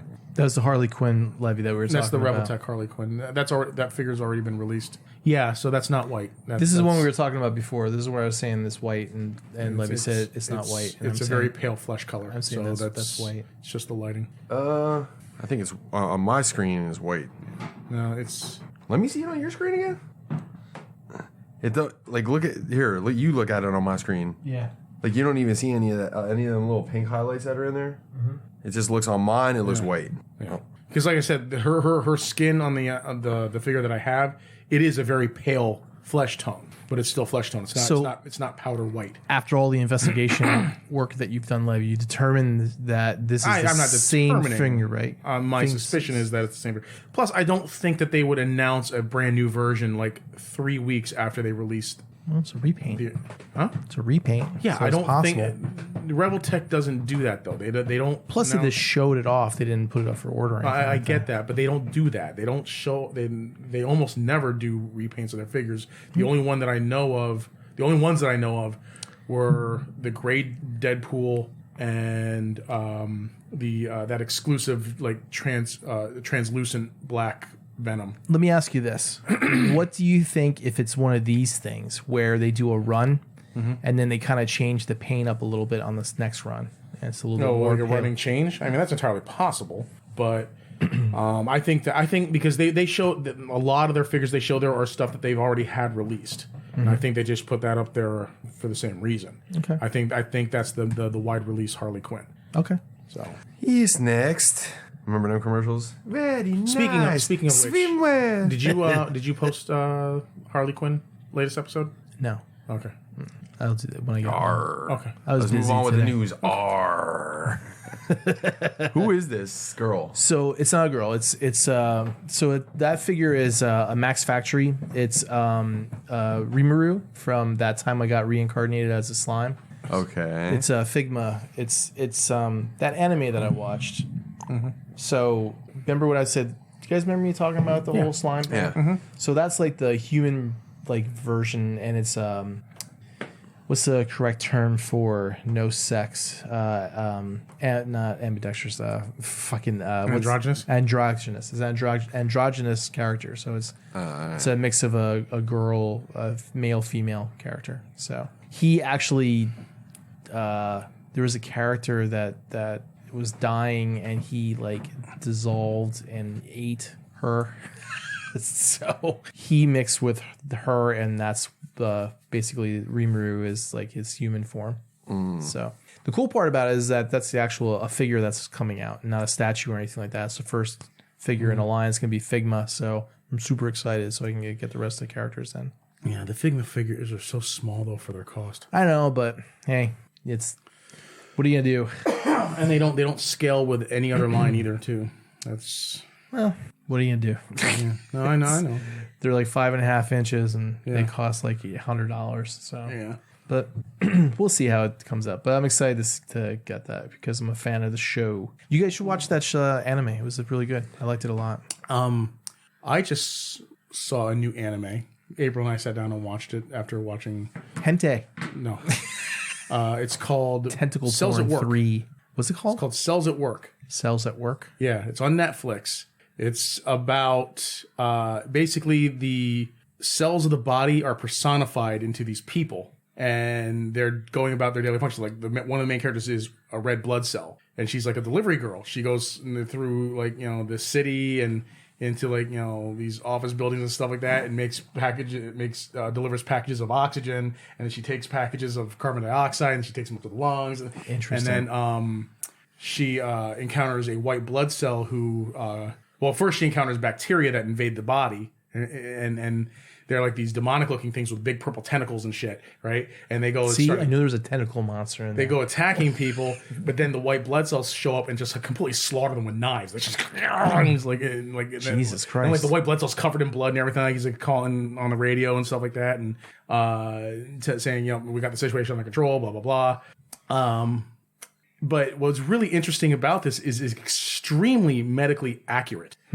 Like they use correct medical terms and the things that they're doing, even though it's like metaphorical, what the jobs that they're doing are very accurate to what these body structures actually do. And because we originally watched a video of a doctor reacting to like the first episode, where he watches the first episode and reacts, and he was saying like, yeah, this is all extremely medically accurate and this and that and everything. But it was really funny, and it was amusing. It was really entertaining. So I think we're gonna start watching. There's only one. The first season is on Netflix. It's like 10 or 13 episodes or something. Interesting. So it's amusing. There was one scene in the first episode that I thought was really neat. Spoiler alert: she is. There was one lone bacteria that survived from the ones that were all killed off by the white blood cells. So they're going after him, and then they lose him. He throws up like a smoke screen, and he ends up hiding in the box. You don't find out until later, but he ends up hiding in her box that she's delivering to the lungs. And so when she gets to the lungs, she goes into this room, which is supposed to represent the alveoli in the lungs. And when she closes the door to make the delivery and leave it on the shelf, he cuts his way out of the box, right? And when the box flaps open, it reminded me of The Thing, because the tentacles came up out of the box. Oh, yeah. Like, you saw the tentacles come up first. Yeah. And then he stands up and everything. I thought it was really cool. Do you know? You should check it out. It's pretty neat. Speaking of that, I just noticed that there was a documentary of the special effects guy that worked on the Rob thing. Bottin. Is that it? That who it was? Mm-hmm. Did you see that? I've seen several. A documentary with him talking about that? Yeah. I wanted to watch that. Was it good? I'm not sure if it's the same one you saw, but I've seen several. Okay. small documentaries, and like there was a couple like that were like Yeah. Regular length, like 30, 40 minutes or whatever. Cool. So Awesome. Transformers. So there's only like one major one that I put in toy news because there wasn't a whole ton of like reveals out there. Well, it was all the same company. Why? What else did you see besides the fan toy stuff? Masterpiece? Oh yeah, that's right. I forgot those. Jesus Christ. there's two. Yeah. I forgot that. I forgot it was this week, man. It seems like it's been going on for so long. Was there two Hasbro one or Hasbro Takara ones? It was RC and who? Tigertron. Tigertron. Oh, Tigertron. That's right. Yeah. He's MP50. Yeah. So which one are you gonna talk about first? The RC. I already saw that the RC is not final. I saw that on the Dame Chalk wall. That whatever he deciphered and Price is not final. So I don't know about the design or not, but unless they had another post that I didn't see. But the reason why I added that picture was to show the back and how it looked like that. But a lot of people were talking about how it's mistransformed, they think, and how it should be the chest should be up higher or whatever. I'm gonna tell you why all them people are wrong in a second. But in that picture I showed you, you can see where the line, the white line, it lines up perfect. Yeah, exactly. Those titties are right where they're gonna be. That's exactly that's. I saw a lot of people saying, "Oh, it could slide up," but when I saw kind of like a 3/4 view, and you could see that because there's that hinge that was right here. Yeah, that's.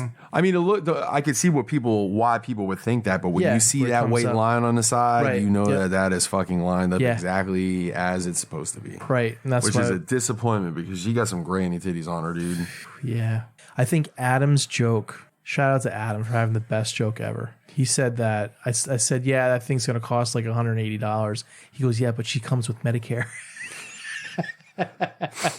Seriously, though. She's like in her late 40s. I mean, they probably found some fucking frame of the movie. I'm imagining there, and if you went back and watched the movie, maybe that's what she looked like as a cartoon.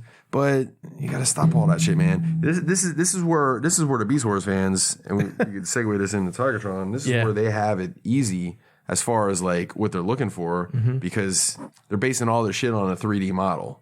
So you can nail it, and it's gonna and it's always gonna be the same. It's not ever gonna be drawn different. You're gonna see it from different angles, but you got a 3D model to work with. But according to Dakota and Tyler and everybody over at Stasis Lock, shout out to those dudes. They were saying about how Tigertron is a new mold. It's not just a resize of Cheetor or anything like that. Yeah. So, which is cool. So yeah. Which I thought that's what they were going to do. But they didn't. And they didn't. But yeah, this RC, and then the price tag, I saw, did you see 190, 189.99? No, it comes out to be, how many yen was it? 18,000 yen? I don't know. I think it was 18,000 yen. I think Tigertron's 22,000 or something like that. 18,000 yen comes out to be, I think, like 160. No. Basically, it's going to be way. Price of, I sent this. Hound was a little bit more than that. I think he was 19.5 yen, and she's going to be 18. Yeah. So what was Hound? 160 US retail. I'll go look it up. But I think if you were smart, you bought it overseas, right? And he was only like 120, right? American. 160, of course, right? this son of a bitch ain't. Why is it not the first thing that comes up? No, yeah. Radio Hound. I can't believe that. Oh, the next page. 160. Yeah, 160. But that was retail US. So if you were smart, you got it in Japan. Yeah. It was probably like 120. But even so, So she's going to be probably retail like around, did I say it was 18?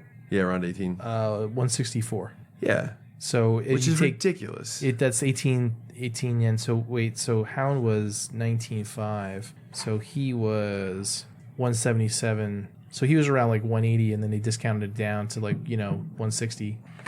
So you take that around, and so she'll probably be like 140.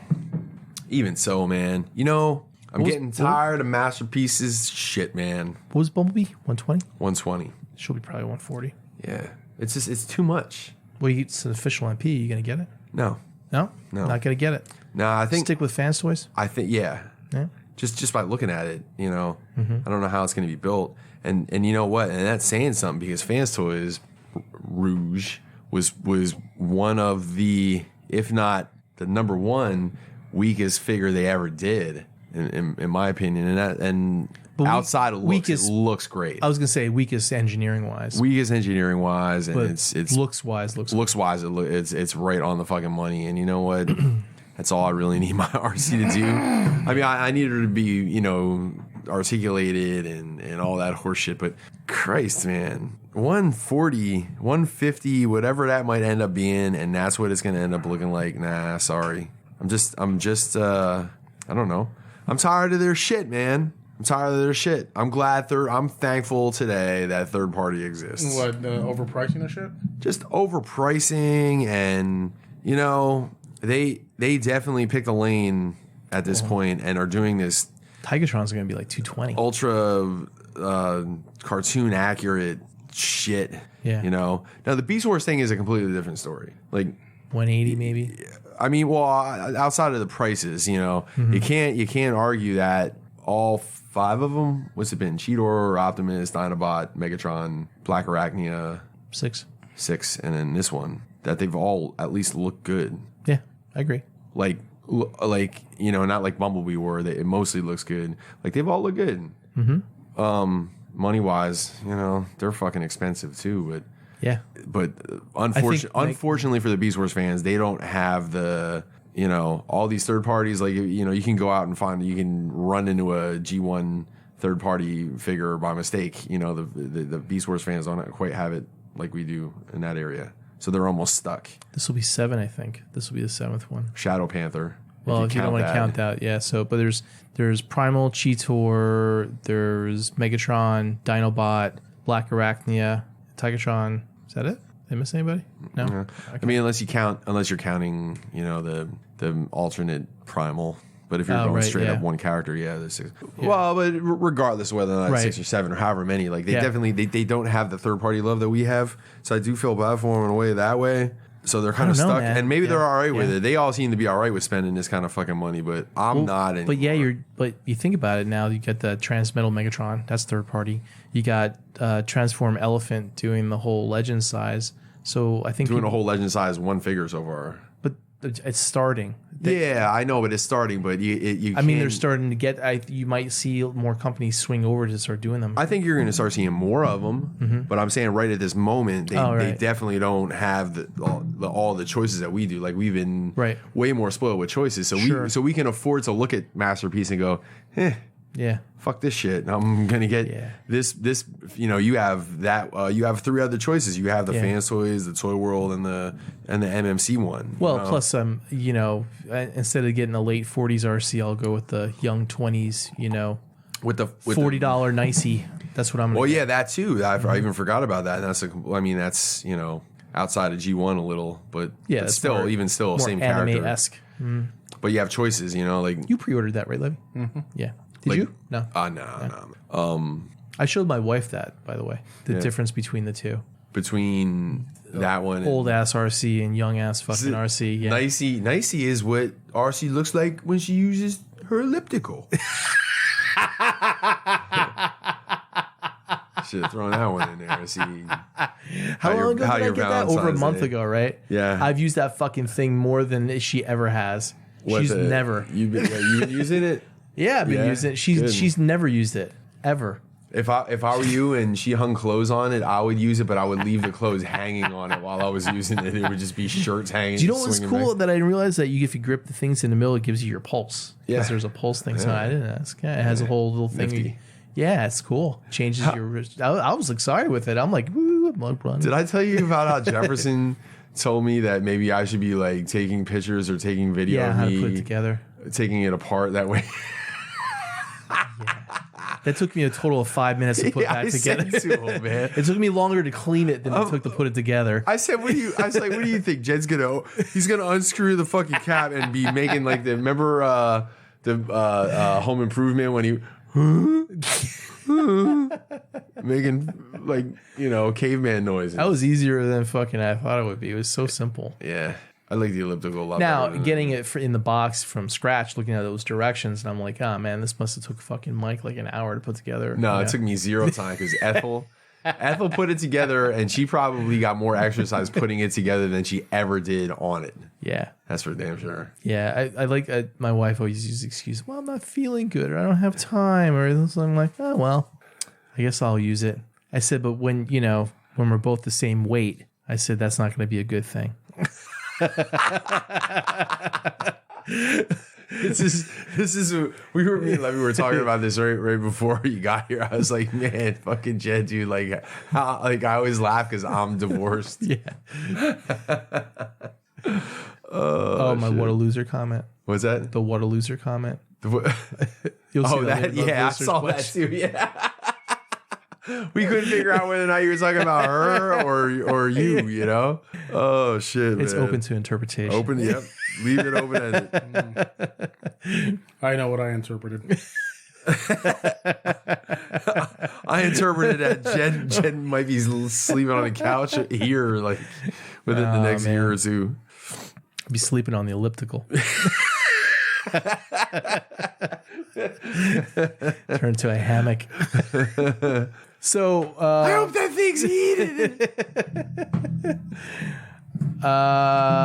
So yeah, MP, are you kind of upset or sad or disappointed that Takara didn't do like a monumental MP50, G1 character? So they did Beast Wars. Doesn't care. Yeah. Or that's RC and not like something cooler.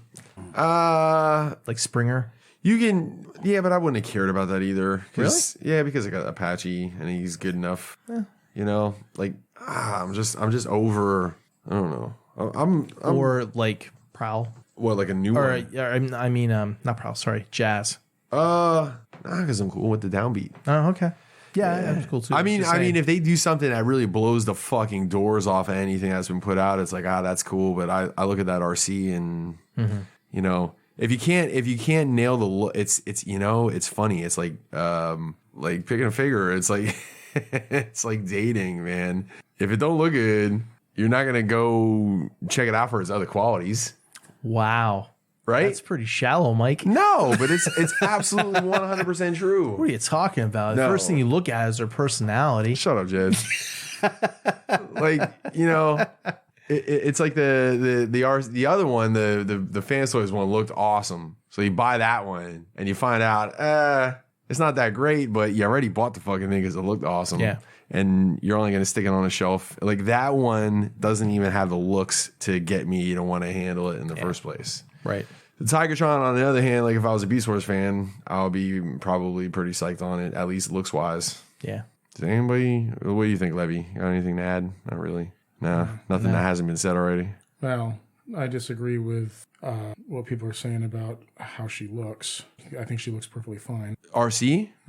Why? Because I think she looks like an anatomical female. In her 40s. No. You need your glasses checked, dude. So, Yeah. No, I don't.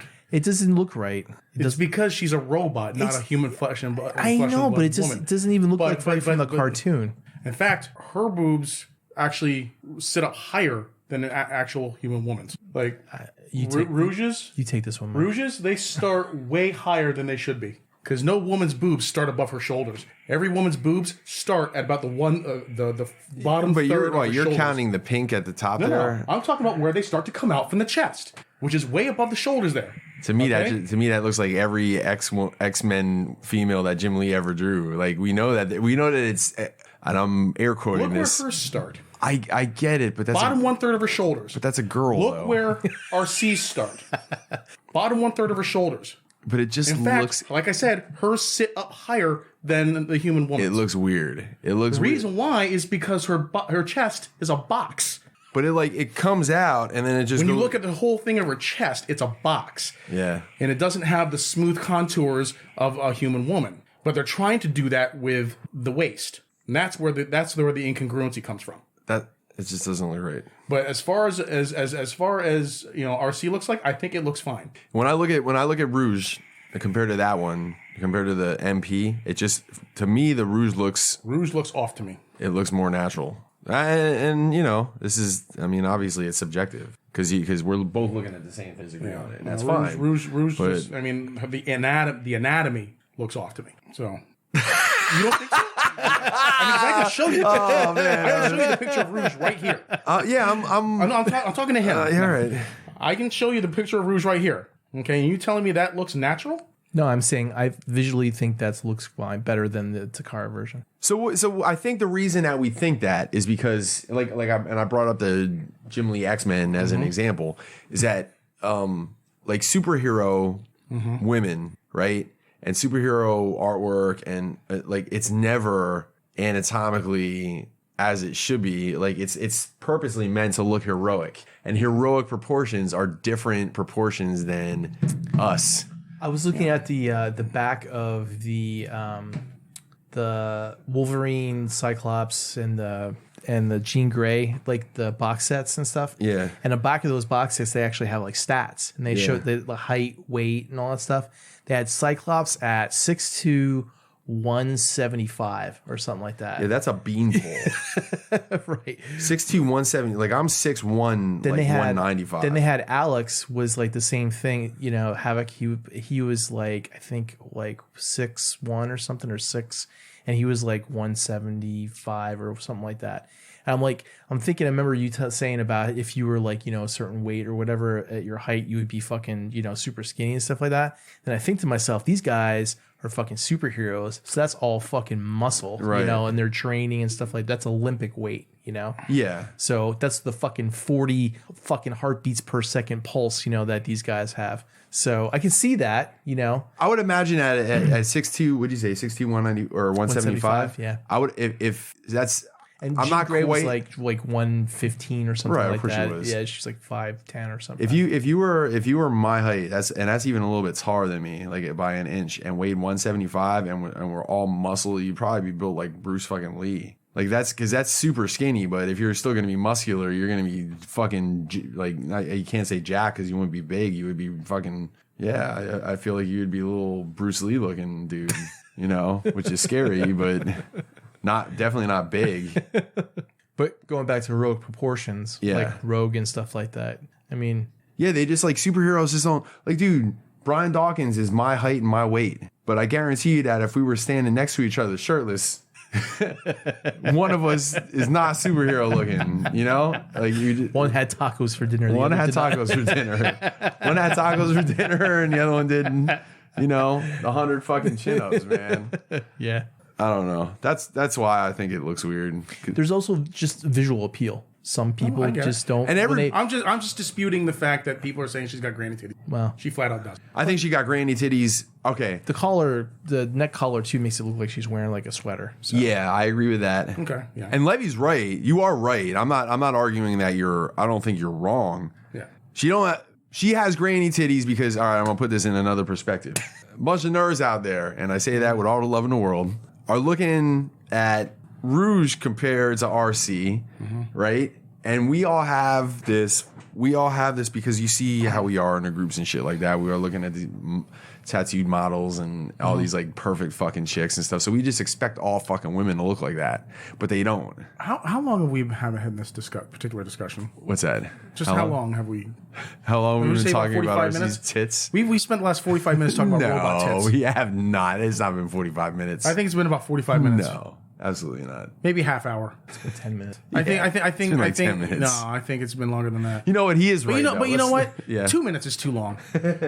What are we doing? Yeah, what are we doing? Look at them. You pre-ordered that fucking of course I did. Freak of fucking nature. Of course I did. Yeah, that's her tits. Oh no, okay. You know when I said that I think there's nothing wrong with the way she looks. When I say that, I mean anatomically speaking, when compared to a human female, to a young human female. Again, my assertion was that I was disputing. I've dated a couple of fucking 20-year-olds about that proportions. Mm-hmm. Disputing. Do you think that's wearing a push-up bra? If she takes that push-up bra off, they're not going to be standing up like that. Yeah, unless they're metal. Unless they're implants. Fucking metal. Unless they're implants. No, they're metal. Those titties are metal. They're not going anywhere. Dude, no, I'm just disputing the granny titties. That's all I'm saying. That's anatomically correct right there. Yeah, right. Yeah. Let's move on. You know what, Levy? The one thing I can agree on is that Levy nailed it. We spent too much time talking about. I'll have to edit a lot of that out too. No, How about edit out the entire conversation? it's fine. It is. It's fine. Edit out that entire conversation. We spent entirely too much time talking about robot tits. All right. So Fans toys stuff. fans toy stuff. Are you talking about the Soundwave? Soundwave, Huffer, Perceptor, Ravage, Laserbeak. and all Soundwave's boys. Do we really need a Fans Toys Perceptor 2.0? That was the oddball. Because I want to get that because I never got that one. Then it's just Tesla. why didn't they just re-release the original? Is it Perceptor? Tesla? Is that what? Yeah. Yeah. Why didn't they just re-release Tesla? Do they really need to take development time to redesign a new Perceptor?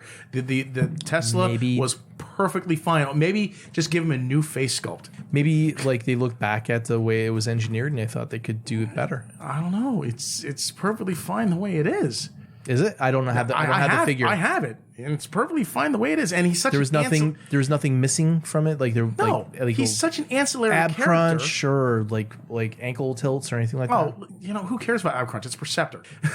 I mean, that's my other point. Just saying, he's such maybe an there's more to ancillary character. You'd think that if they were gonna redesign a character that they've already released a figure for, Shockwave. Yeah, or somebody popular. Somebody super popular. Someone else who might be more deserving of a redesign, but Perceptor? I mean, how many people are saying, yeah, you know what, I just need a different Perceptor than what Fans Toys put out? Maybe instead of re-releasing it, they decided to re-engineer some of it. I don't know. I just find that kind of silly.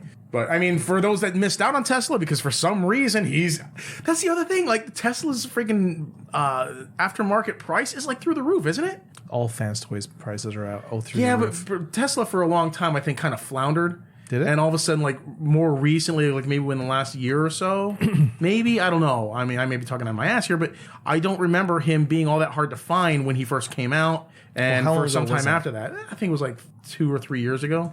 Nah, it was longer than that because it was before I got back into collecting stuff. Okay. Well, I picked him up. Oh, you're probably right, because I did pick him at a TFCon, and he'd been out forever before I picked him up at I think it was at Charlotte TFCon in 2015.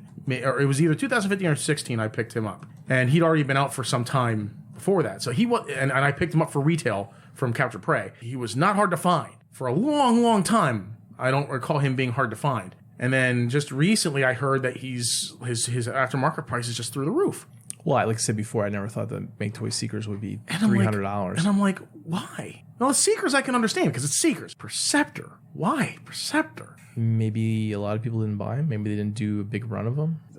But I never really thought him to be popular enough to want How's the that kind alt of mode? attention. Was the alt mode good? Yeah, everything's fine. He transforms into Do you a have him? microscope. You have him, right? Yeah, I have them. Yeah, Transforms into a Are you going to get the updated? microscope. highly doubt it. Highly doubt it. Because you don't need it. Yeah, I mean, yeah, I don't know. It would seem like that would have been that slot on the roster would have been better used for Like something. a blaster?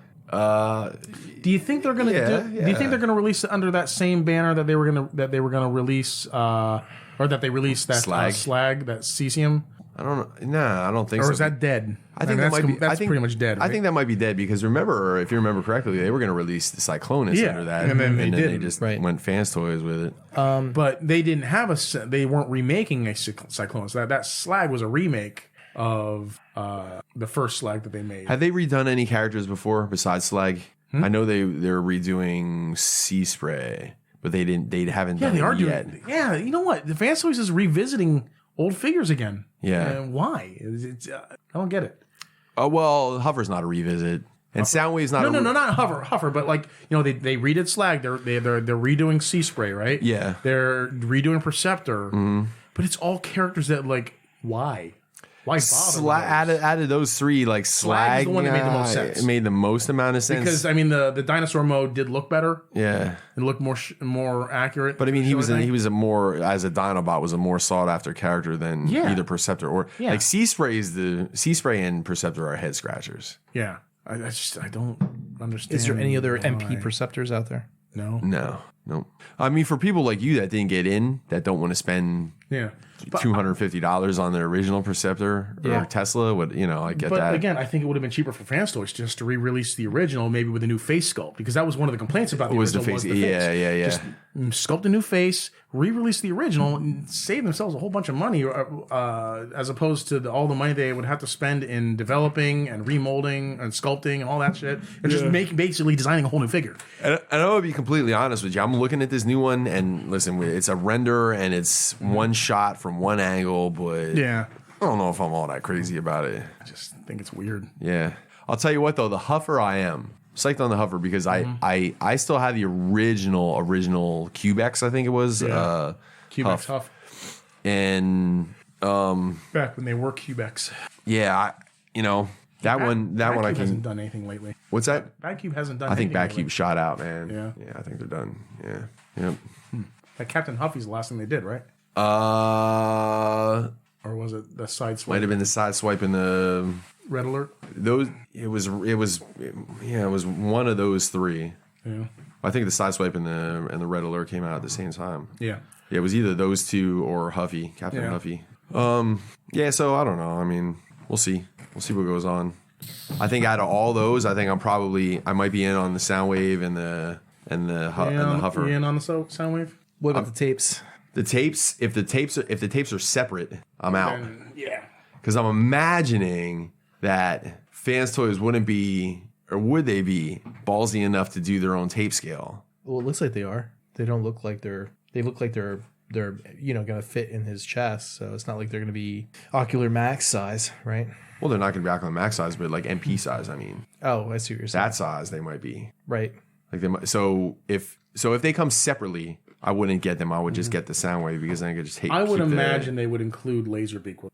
Yeah. And then do the rest on their own. Would probably do the rest separately.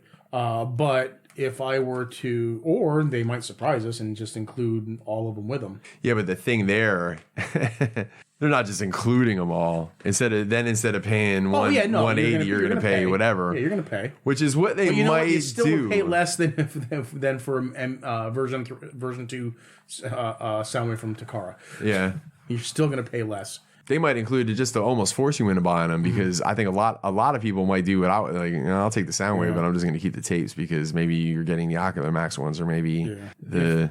You're right. I mean, they may include all of them just so that they can guarantee they can get them out there, and guarantee that they get the money for it. But if they were just to release Soundwave with Laserbeak, that's how I would want it, just so I could have a cassette in his chest. Yeah.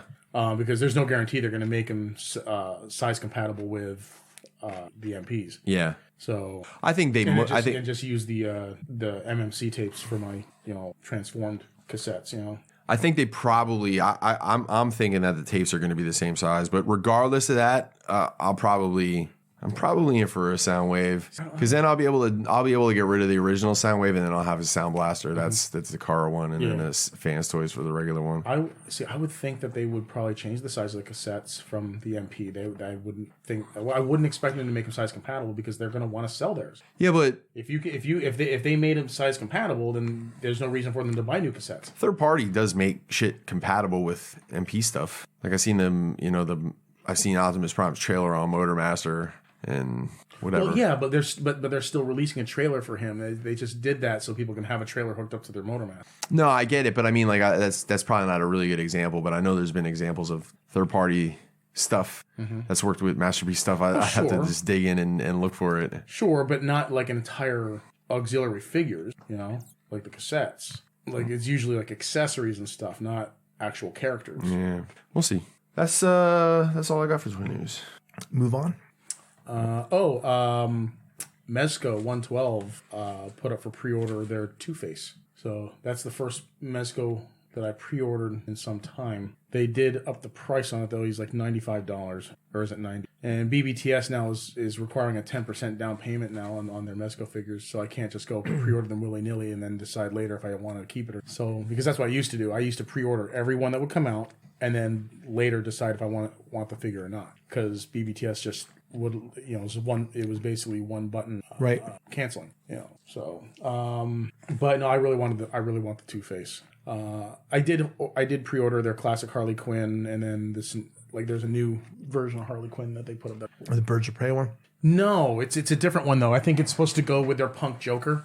Because like half her head is shaved, and she's got like a roller derby motif and stuff. So I pre-ordered that one too. But yeah, I haven't been pre-ordering a lot of their figures lately. I was even considering canceling my Hal Jordan. So I'm so glad I'm not into DC. That'd be a whole nother line that I'd have to start buying for. Yeah, I mean, in general, I'm not really all that happy with Mezco because Mezco's just been raising their prices, and they're getting expensive now. Like they also put up Thanos, which looks kind of cool. He's got a light up gauntlet and shit. But he's like, shit, was it $130, I think, $125, which is still not as much as their Dark Side. Their Dark Side was $180, but he was Polystone, so. He was Polystone with a bunch of light up effects for his face and Omega Beam and shit. But the Thanos look cool. He's wearing a black costume though. It's inspired by the comic version, but it's they put their Mezco twist on it. But he's got a black costume.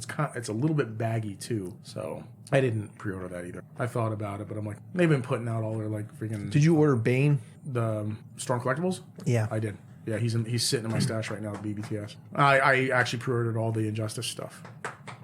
Q&A. Oops. Kalima. Cover your heart, Indy. Cover your heart. Checking in first, Josh. Well, I don't know if it's checking in first, but this is the first one that pops up. Mm-hmm. Josh Lawrence checking in. Remember back in the day, the G.I. Joe figures had accessory packs. Like it was just a couple guns and whatnot on a blister card. Am I the only one that thinks it'd be cool if they did that again in this new line of 6-inch G.I. Joe figures? And fuck you, Rob Liefeld. Well, yeah, it would be cool. More accessories. How would it not be cool? Yeah, right. You can always use it with other figures. Yeah. So yeah, even better. More accessories is always welcome. I like a as easy long as they're one appropriately priced. I'm not going to go paying $15 for a gun in a backpack. They've been doing accessory packs for G.I. Joe since like the 50s or the 60s when they first came out. It's not going to stop. That's like part of the thing. It's right. Part of the game. Let's put G.I. Joe in a flame retardant suit with a flamethrower. Yeah. Let's put G.I. Joe in a fucking spacesuit with a space capsule. And I mean, and that was even better for them back then because of the soft goods and stuff you could take off and give them new uniforms and shit. Yep. So scuba gear. Yeah.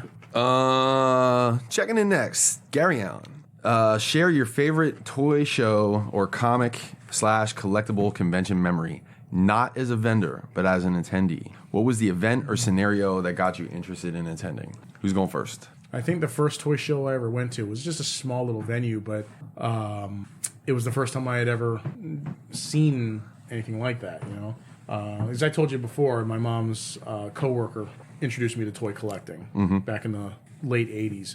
And he took me to a toy show once where he was a vendor at, and so I went down there with him, and I just saw all these tables with toys on them and like action figures and all that stuff, and I thought it was a really, really fun experience. So I started going to local toy shows and whatnot.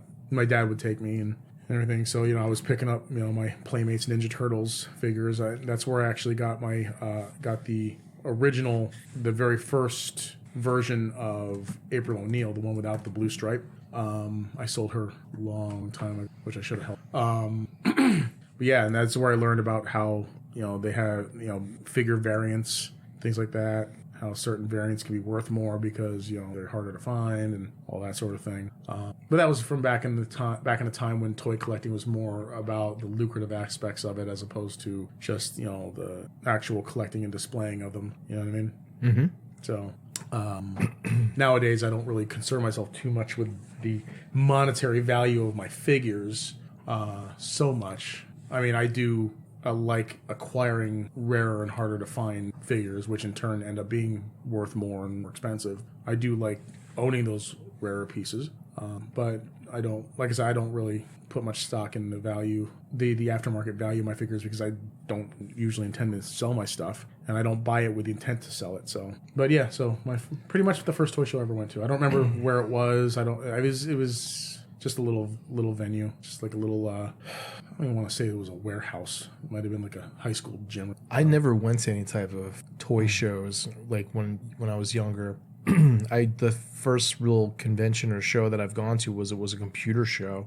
Mm-hmm. And that was before I started. Well, this before I remember computer shows. Before I started working as a vendor at computer shows, but the thing I always remember about those type of shows were that you would always go there so you could find cheaper, prices for parts that you would normally pay, more expensive And stuff. software. Yeah, and there was always the floppy disks of games laying all over the place or whatever, and that were basically pirated shit that you get for for $1 or $2. I remember buying Doom and Castle Wolfenstein for like $1 on floppies or CDs, but. Then I was a vendor and I was going to, computer shows like that all the time. I got kind of tired of conventions and stuff. But the first toy show that I went to was with you guys when we went to the NJCC. Yeah. And I remember you guys warning me about the smell ahead of time. And I remember that. So, yeah. And then we went to TFCon. And then we went to RetroCon after that. And actually, out of all three of those that year, I think... Comrade Gurman. Kirby looked like he came right out of Fargo. Welcome, comrade. You need a wood chipper. Hey, go birds, don't you know? Hey, what you doing over there? Okay. Is it pretty chilly out? It's very It's cold fucking out. cold as It's fucking. cold. I gotta say, man. Jesus, I'm only wearing this sweatshirt. So after going to NJCC, TFCon, and then RetroCon, I actually like RetroCon that year out of all of them. That was the one that I liked the most. I liked that. That was the first time I ever went to TFCon, and there was a lot of positive and negatives. I mean, of course, positive seeing everybody there and stuff like that. But just for toy show convention wise, I actually like RetroCon more than TFCon. RetroCon's fun. RetroCon's a good. I think good because con, there was more variety. Yeah. Yeah, I kind of regret missing ZoloCon. I didn't even realize it was. I was just gonna mention that. I was just gonna say you were going. I didn't know you were going to ZoloCon. I would have known that. I would ask you to look for play art stuff. Yeah, I figured you guys were gonna go, but I didn't know what was go. happening. I didn't think you were going. let's see. How about you? Favorite toy show? Man, I've been going to shows since I can remember, like as a teenager. But even before BotCons, like comic book collections, I went to a ton. But I used to go to comic book conventions too. if I died tomorrow and I had to, and then someone was like, "Well, what was the best con you ever went to? The most memorable con?" I would say the TFCon. It was the first TFCon me and Levy went to in Charlotte. Yeah, and it was and every TFCon has been fun on a different level for different reasons. Some for similar reasons or whatever, but that particular one, like looking back on it, was just a blast for me because it was number one. I was getting. Well, first of all, it was a shit time because I was going through all this divorce shit. So it was a good getaway, which I needed at the time. But then two is kind of like I was meeting a lot of people for the first time. So I had talked to Jay.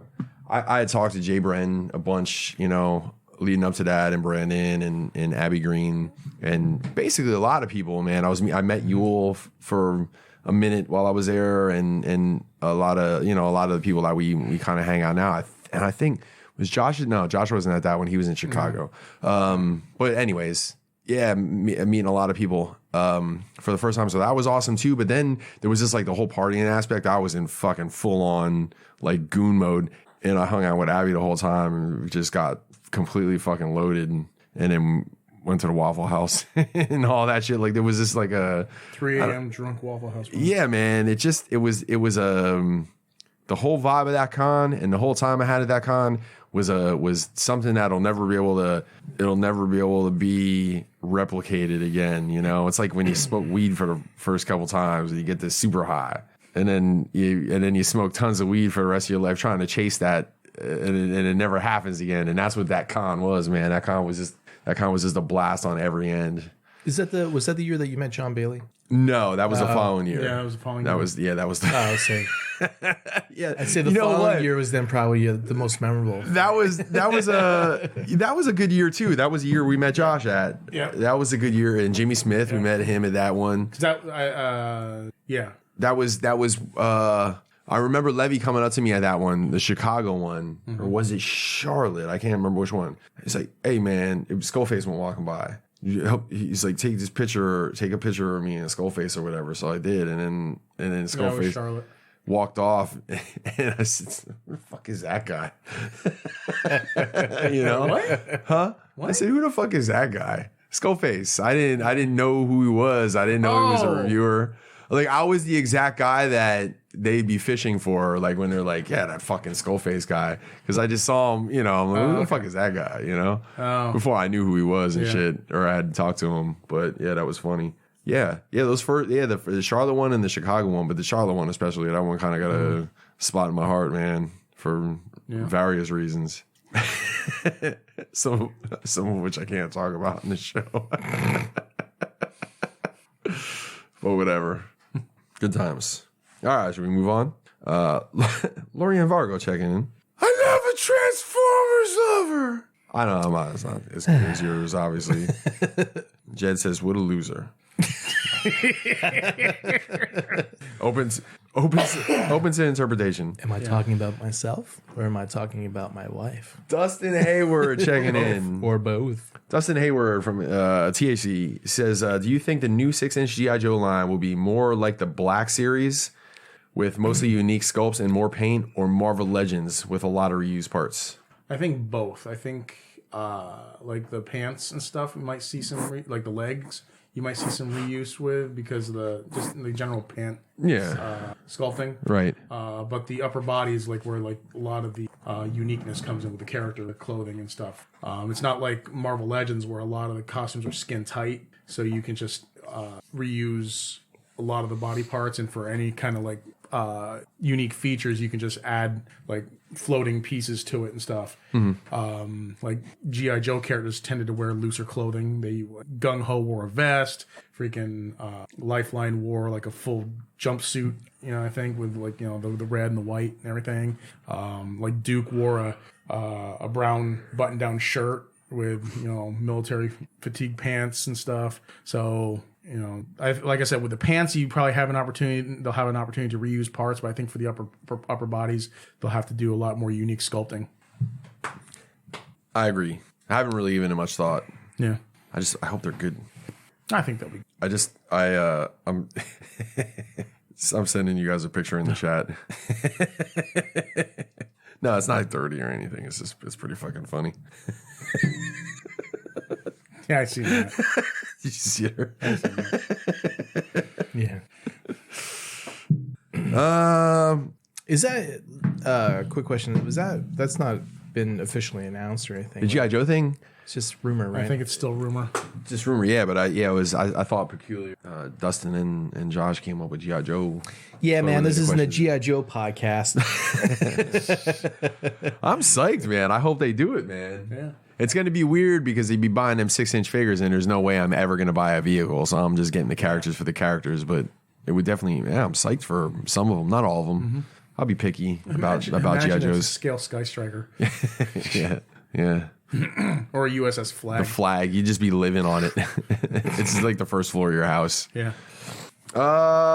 Next, Brother Kyle. What do you guys think of the evidence that Marvel Legends are going up 50% to $30 a pop? When he says evidence, does that mean that you've actually seen There's this? been people posting prices. Personally, I don't know if I buy it 100%. Pictures of price tags, but nothing to indicate it was a U.S. target. That's a good point. And GameStop has always been more expensive, and they seem to be circling the tank, so I can't see them trying to squeeze out every dollar they can. Are people panicking for no reason? Also, is Mike going to stop collecting Legends now? Sorry for the long question. Go Birds, go Bards. Yes, I would stop collecting Marvel Legends, but it wouldn't mean I would stop getting them. $30 a figure, yeah, I probably would too. I said it wouldn't mean I wouldn't stop getting them. Wait, you know what that means, though? There's always trades. What's that? He just admitted that he would stop collecting, so that means he is already currently collecting. Yeah, you know. Admitted it. It's on tape. I know. I've read reports of GameStop upping the price to $30. Man. Are you saying no? What's that? Oh, were you just rubbing your nose? I was just rubbing my nose against this. Okay, I thought you were like... Just making fucking static on the recording, that's all. Oh. More shit that I have to edit out. Yeah, so I've heard reports of GameStop up in the prices, which I'm not surprised about. I mean, GameStop's hemorrhaging. Yeah, but when you hemorrhage money, charging more is not the answer. Yeah. Yeah, I know, but they're desperate.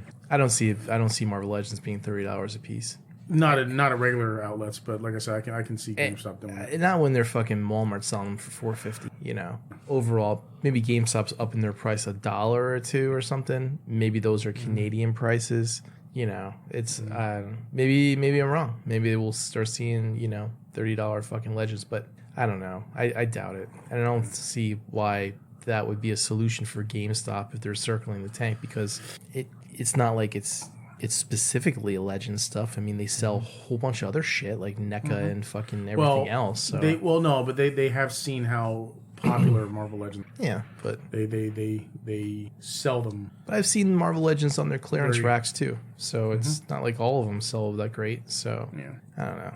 I always think they have been overpriced a little bit, especially when you can drive over to. If you notice, there's always a Walmart near a GameStop, usually. So just like there's always like a Home Depot right near a Walmart, you know.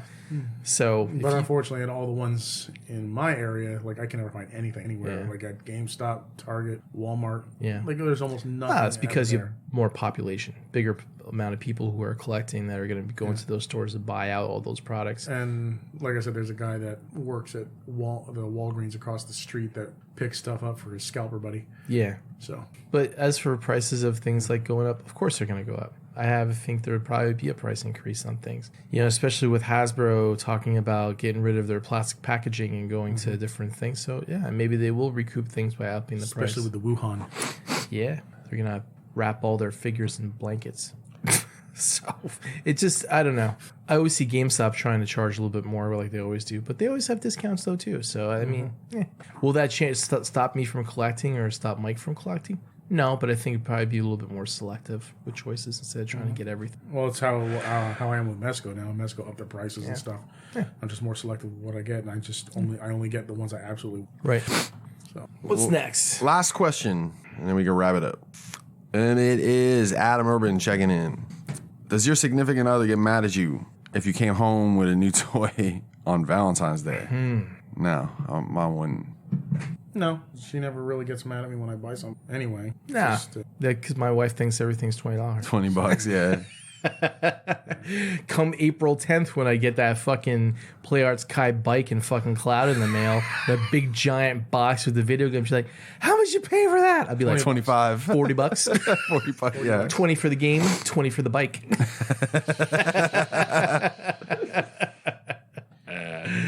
Yeah. That's it. And that's it. Anybody have anything in closing? Fuck you, John Bailey. Fuck you, Rick Roberts. Fuck you, Rob Liefeld. Fuck Jadavian Clowney. One more time. Fuck Jed Vargo. Fuck you, Levy Curry, and your fucking MP51 anatomically correct dark matter. Whatever. I don't know. I'm tired. All right. Yeah, it's time to go. Enough's enough. We're out.